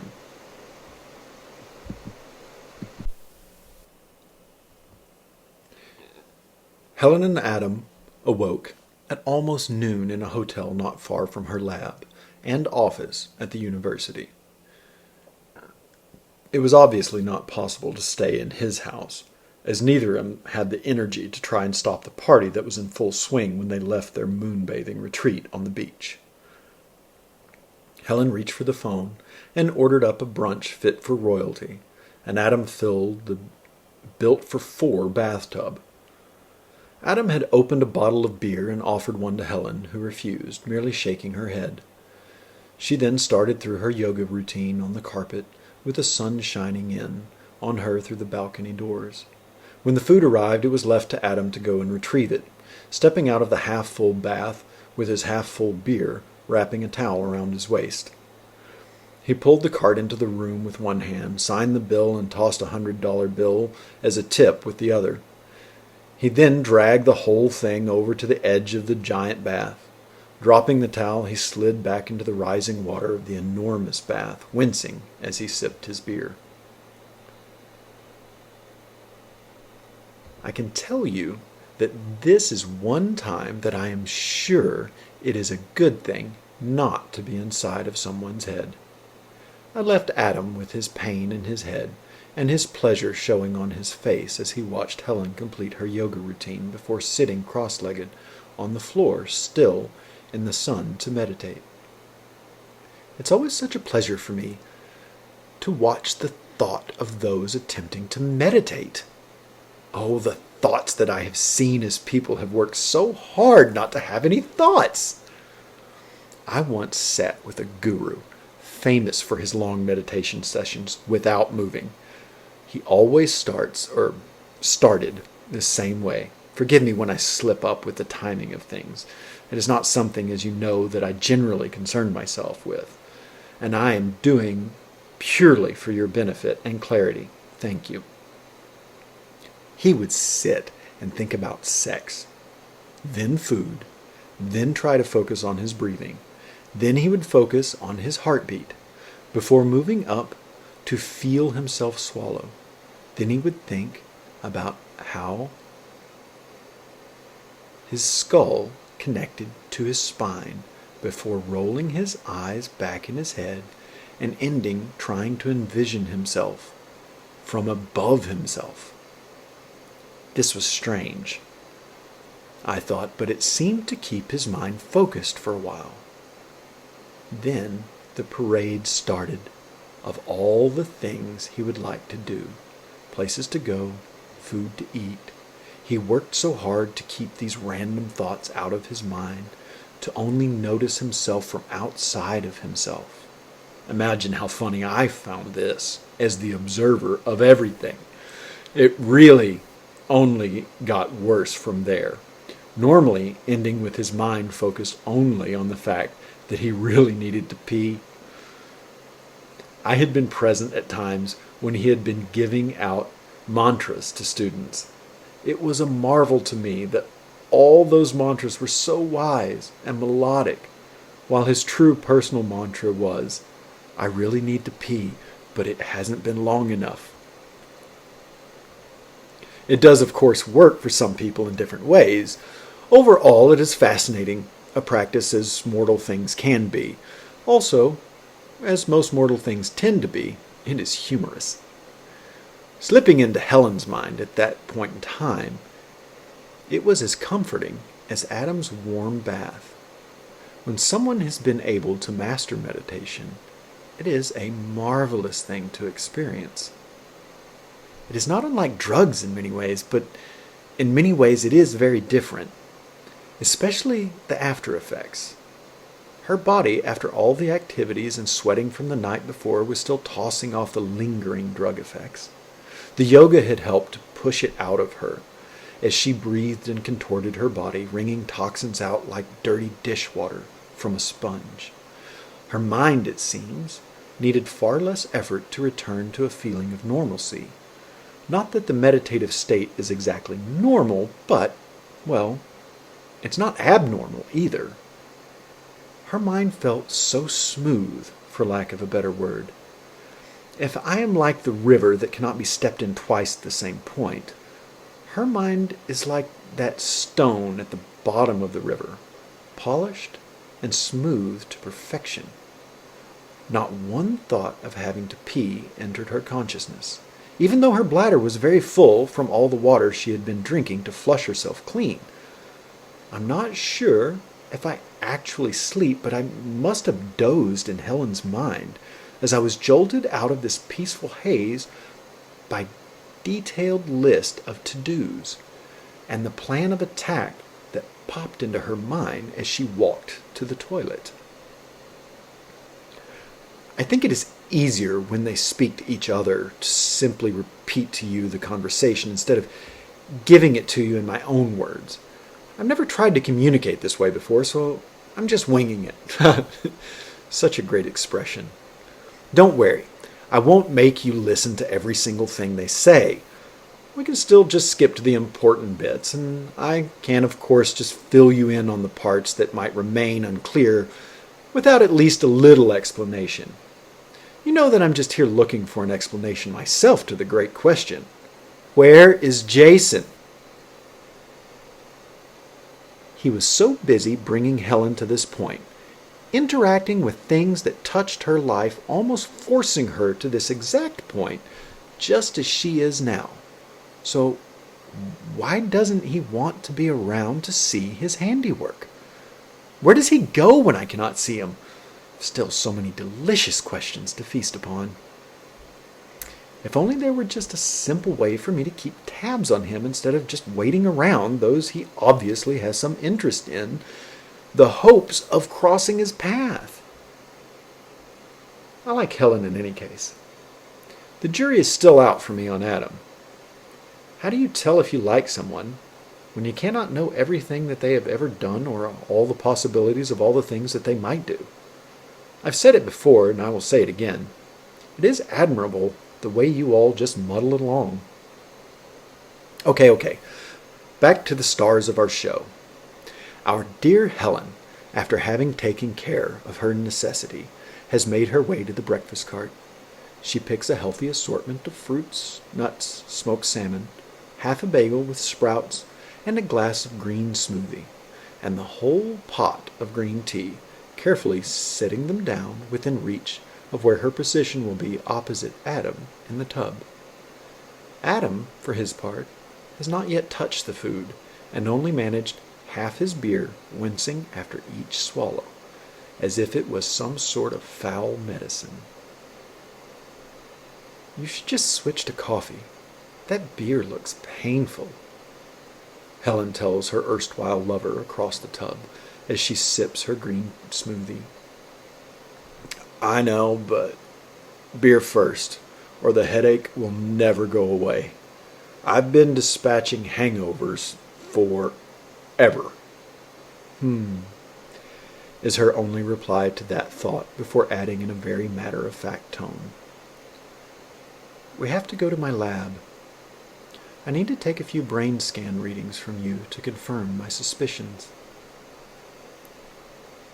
Chapter 5, Part 2. Helen's lab at Caltech was a large shared workspace. Her back corner position in this space was prized by all, as it afforded a small bit of privacy for one's research. The two entered, and seeing a small section glowing, left the light off out of respect. Holding hands, they continued through the maze to her space, where she pushed him into a seat and put a type of helmet on Adam's head.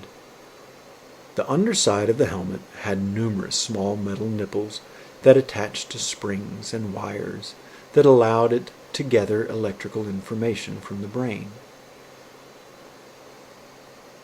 I will need to ask you some basic questions about your past, all of which will be things you should have no problem answering, either from personal memories or from hearing the stories you've been told and have learned is your past, but you don't actually recall it. Do you understand? Helen said as she configured the computer while configuring the EKG and the spectral encephalography equipment. No problem. Does it hurt? Was all Adam had to say, but was ignored by Helen, who was in full work mode. You said you were very wealthy, but you do not run a company or have any responsibilities. How did this come about? Just explain to me only the financial portion of your life, with as little emotional attachment as possible. So it does hurt. You go straight for the deepest, darkest secret. Why do you want to learn why you will hate me at the beginning? Why not wait for that until after we've known each other long enough to get tired of the amazing sex? Oh wait, was it not that good for you? It seemed good for you.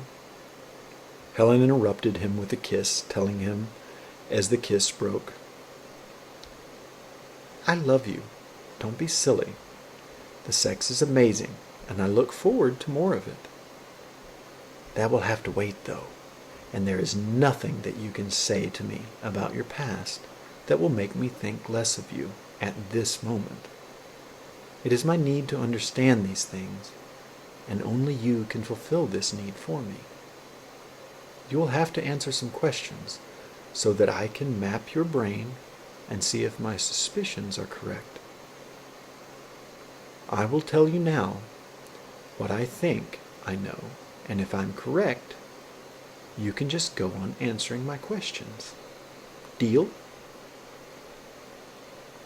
Adam nodded, still a little taken aback by being kissed so sweetly, by one that moments before was so serious, not to mention the "I love you," tossed in like nothing. You're associated with a company called Nonlinear. Either that was the company of your parents, or it was yours. Is that true? She asked, as she looked not at Adam, but into the depths of the pixels on her screen. When I came of age, I sold the company, along with all of the intellectual property rights to the United States of America. That is my deepest, darkest secret. People could somehow come to grips with my being crazy and slipping in and out of time, but selling the company was just not acceptable. I never spoke to anyone that was in my life growing up after that again. Some of them went so far as to put it in their wills that I was not to be allowed at their funeral. That funeral provision might not seem like much, but soon after I sold the company, the former employees started to die. They did not die overnight or anything. It took some years, but they are all gone now. It's just me and my 18 billion or 30 pieces of silver, as it were.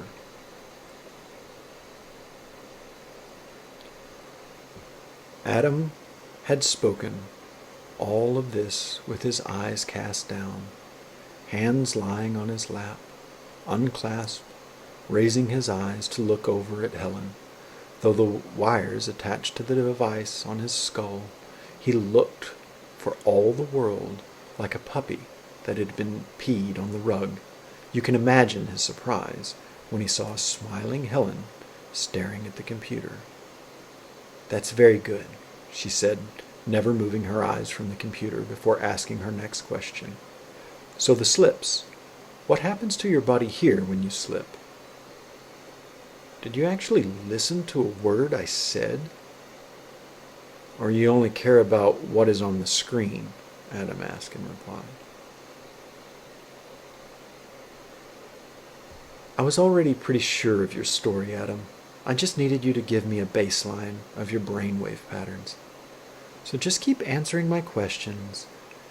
It will just be a few more, I think, before we can move on to the deprivation chamber, and the final test I'm sure you're going to enjoy. That magic mushroom ride. You think you can just stick with me and not seem so hurt every time I ask you something? I already told you I don't care about anything except this you right in front of me, right now." "As you wish," he said with a smile. "The slips come in different types. Sometimes I just fall asleep and wake up someplace. Sometimes in someone's head. Sometimes I'm awake and going about my day or night or whatever when things start to act funny. Streetlights are not streetlights anymore, that sort of shit. I was once on a bridge that no longer existed while I was riding in a cab, and I drowned in that river. Not my favorite way to die." "And where were you when you came back? What happens when you die?" "Oh, nothing much. That time in the cab, I came back at the pool at the Soho House in New York. I was just lying on the lounger in the sun. No big deal. They make great Bloody Marys there. And sure enough, there was a fresh one on the table next to me. I stayed in New York for the next 4 or 5 days, I think, before coming back west." "You have bigger slips, where you live large portions of a different life also, right?" Helen asked excitedly. "Yes, those are the most common." "And what happens to your body here when you are living other lives somewhere else?" That depends. Sometimes I wake back up in the bed where I fell asleep and it's like it was just a dream. The next morning, but now I can taste the goat that I had for dinner and smell the fire it was cooked over. I came back one time and had a math test, but no idea what numbers even were, let alone how to use them. It was played off as just some bit of rebelliousness, but it was real. It was always real. I even had a big slip while having dinner with my aunt. She was talking, and I grew up, killed a white pig, became a man, had children, and died at the hand of my son to ease my pain in passing. Then my aunt was getting up from the table, mumbling about how impossible I could be. I was so happy she left because I sat there and cried. I missed my son. It was like he had died, not I. Excellent, Helen said before moving over to remove all the suction pads and the apparatus on his head. Let's get you in that deprivation chamber, shall we? Grabbing Adam's hand, they left the lab and walked over to the psychology labs. Helen explained to Adam on the way that with the baseline brainwave map she had created earlier, she would be able to get a reasonable, high-resolution picture of his brain through the conductivity of the salt water in the chamber using the modified DOT scanning technique. It's perfectly safe, she said. I volunteered to test it when we first got it in. It's a wonderful bit of technology that may finally get some practical use that no one will ever know about. If we are lucky, you will have another slip, and I will be able to gather all the remaining information to complete the calculations, though I doubt that will happen now that we are together. If all it takes is us to be together for the slips to stop, then I know why there is that compelling drive to be with you. You ever done it inside the chamber? Don't be ridiculous. Only one person can be inside if you are going to get any accurate readings. You do need to be naked, though, she said, smiling and gesturing for him to disrobe. Adam continued to try to get her to at least have a little bit of fun. But Helen was buzzing and close to bursting with a different kind of joy. She left him inside for an hour, in which time she let the computer relay all of the data back to her laptop in her lab for correlation with the previous readings. There were no spikes in the readings, which she took to mean that no slips had occurred. There was a distinct pattern of amplitude that seemed to emerge, a sort of W or V shape made out of two rectangles, with periodic surges of high activity and the lower outside edge of the right block. One more test, but this one is of a purely physical observation. No need for the lab. So far, so good, she was thinking as they left the lab to return to the hotel. Chapter 5, Part 3.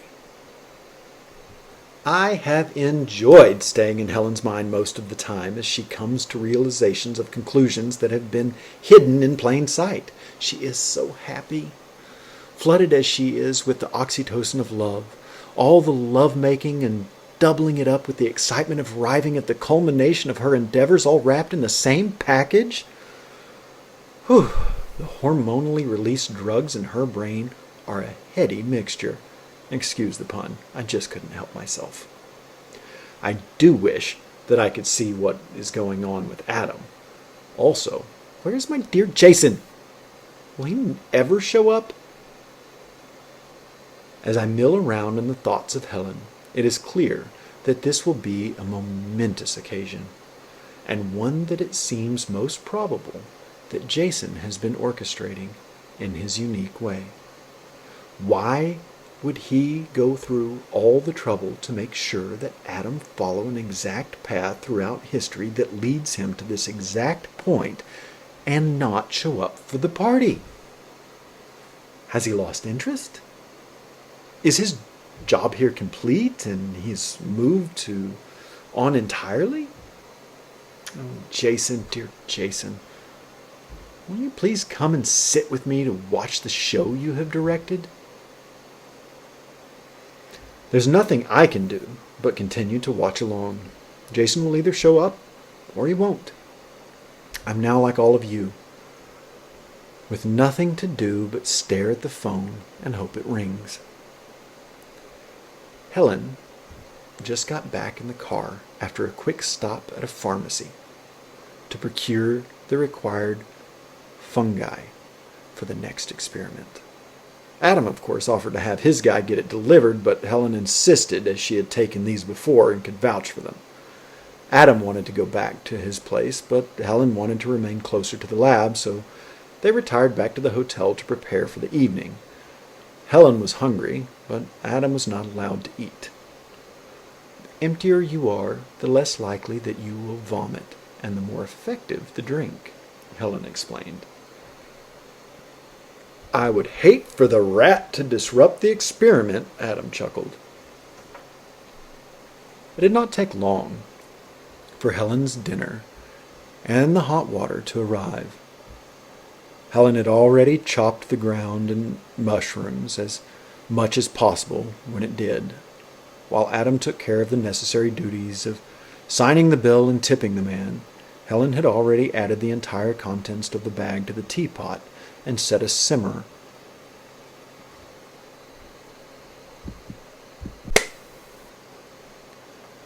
Helen had already added the entire contents of the bag to the teapot and set a timer on her phone, and had wheeled the cart out to the balcony to eat as she waited for Adam to deal with the payment.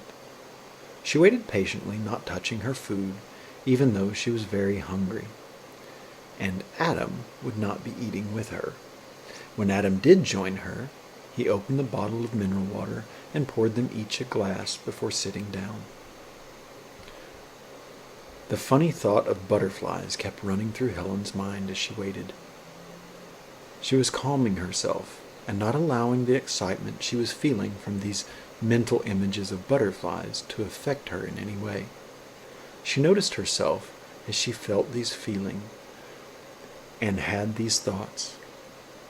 She observed her mind as it spoke to her, listening portion while she stood back unfazed by her inner dialogue. It really is most impressive that she is able to do this. Many try, but so few are really able to achieve this level of detachment at will the way Helen has mastered. There are, of course, some notable exceptions, many of whom have entire religions based upon them, and their ideas of how to achieve this state of being. I've almost found it intrusive to my domain when I have observed those that are this proficient. It can feel as if they have become the observer, but where does that leave me? Can we both be the observer? I comfort myself with the fact that they can only really observe themselves, whereas I am. When Helen stepped back into the driver's seat of her body and mind, she uncovers the minestrone soup and began to eat. Enjoy, Adam said as he watched her calmly spoon the wonderful smelling soup to her lips. When do I get my dinner? I've actually enjoyed my day of testing with you, and I'm sure that this will be my favorite of the day. Have you ever taken psychedelics before? She asked. Most certainly, but not in this body. You have to remember that I have lived many lives. Chapter 5, Part 4.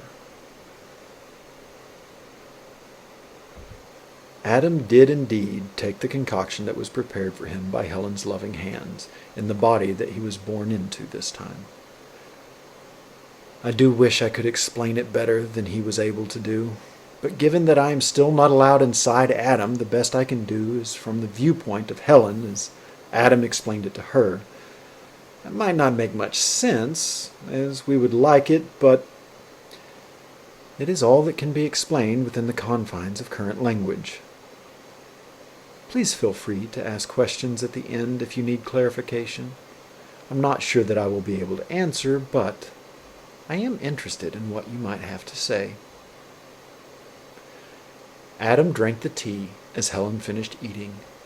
She then directed him to the yoga mat on the balcony and started him on his journey with a series of breathing exercises to relax his mind.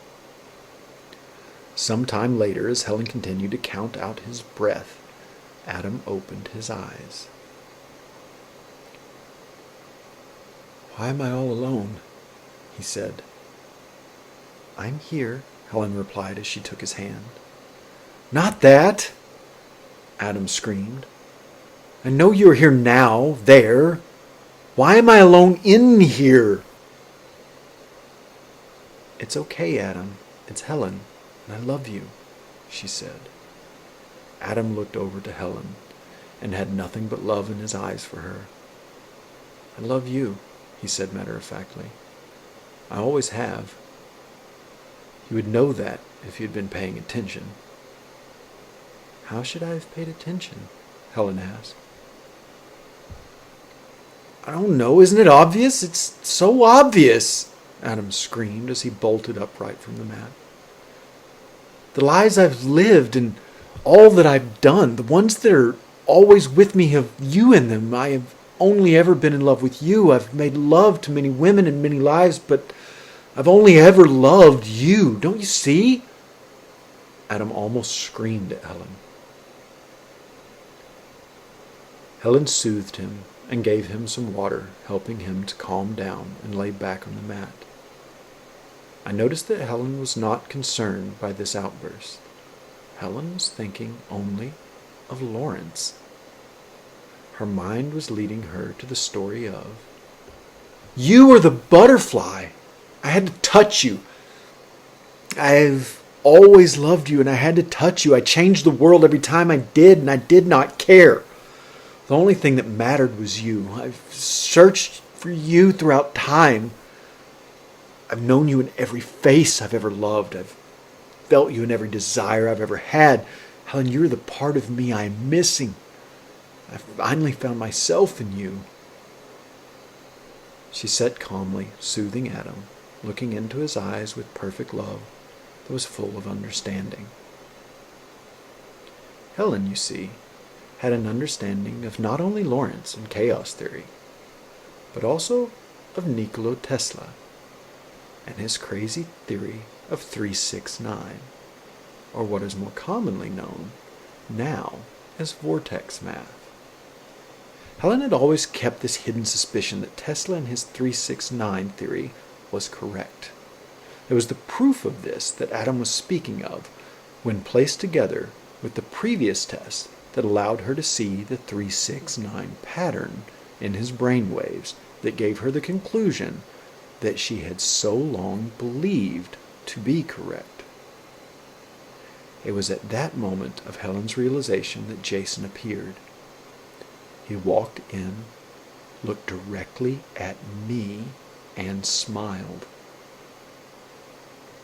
It was all I could do to keep from screaming. No, as I have no physical form, I doubt it would make any difference. Still, I was shocked that Jason finally recognized me. Can you imagine? The object of your entire eternity finally smiles at you? Just think how I feel. Just for a moment. A moment is all I got. Chapter 5, Part 5. I hope you will forgive me. I'm actually Adam, or at least a third part of him. I could have told you that at the beginning, though you have to admit it would have ruined the suspense. I also wanted to tell the story as I seem to have experienced it, not the way I now know it to be. It was in fact a mystery to me as well, but now I can explain. There's the physical part of Adam that you know. Then Jason and I are each a third, respectively. We are the two aspects of Adam that he has been missing since the experiment that his parents created, causing the quantum consciousness split in his mind. It took until Helen discovered the truth to reunite us after piecing it all together from the scraps of redacted documents and her formidable intellect. You may recall that Adam was sure that you would hate him, as in his words, "I can fuck up paradise. Not only that, I can fuck it up for everyone." He was not really responsible for what happened to him, and you can not really blame him for selling all the discoveries to the U.S. government for a guaranteed contract of $1 billion or equivalent monetary unit adjusted for inflation for the remainder of his life. He was a kid, after all, and one that had been forced to live a very different type of life. Have compassion for him, us. It has not actually influenced you in any way that you have been aware of, at least. This is the point that I'm having difficulty with. How deep do you want to look? Should you hear the very technical and detailed reports from Helen? Would you like a simple explanation of what happened is happening? Do you want to know how it all ends? Or just how Jason and I and Adam reverted to one? I suppose as I am the author of this tale now told, in a space of time too small for you to truly comprehend without letting go of trying to understand, that the decision comes down to me. Perhaps that is why I decided to write this in the first place. To be noticed, finally. It has been difficult to always be, but never be seen. Never acknowledged as existing at all, even if I am in fact a third of each consciousness that has ever been since there has ever been anything. I am the three. There are always three.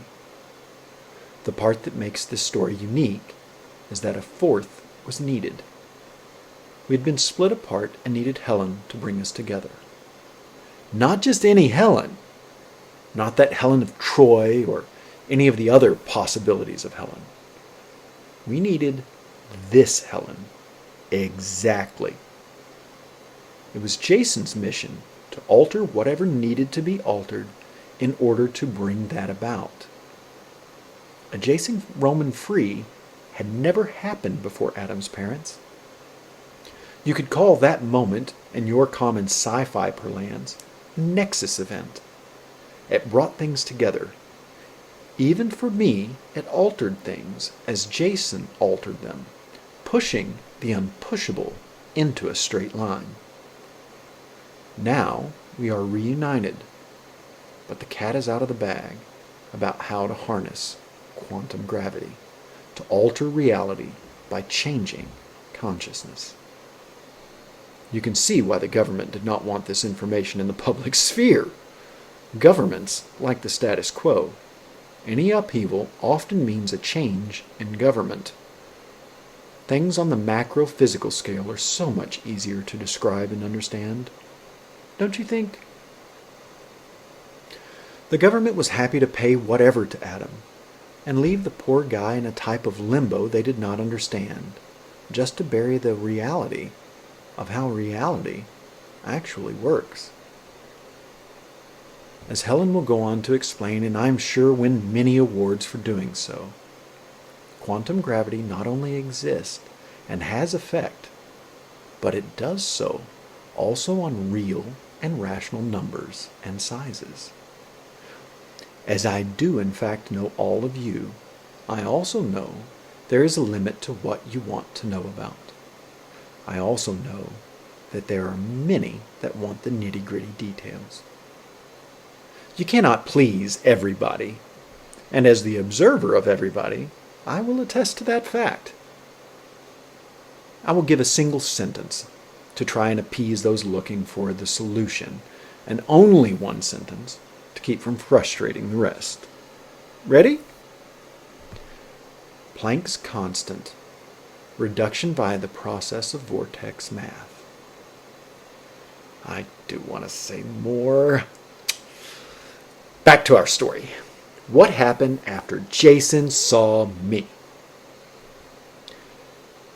Helen unfolded all of the theories in the blink of an eye, or if truth be told, in a state of zero time, just as Jason noticed me.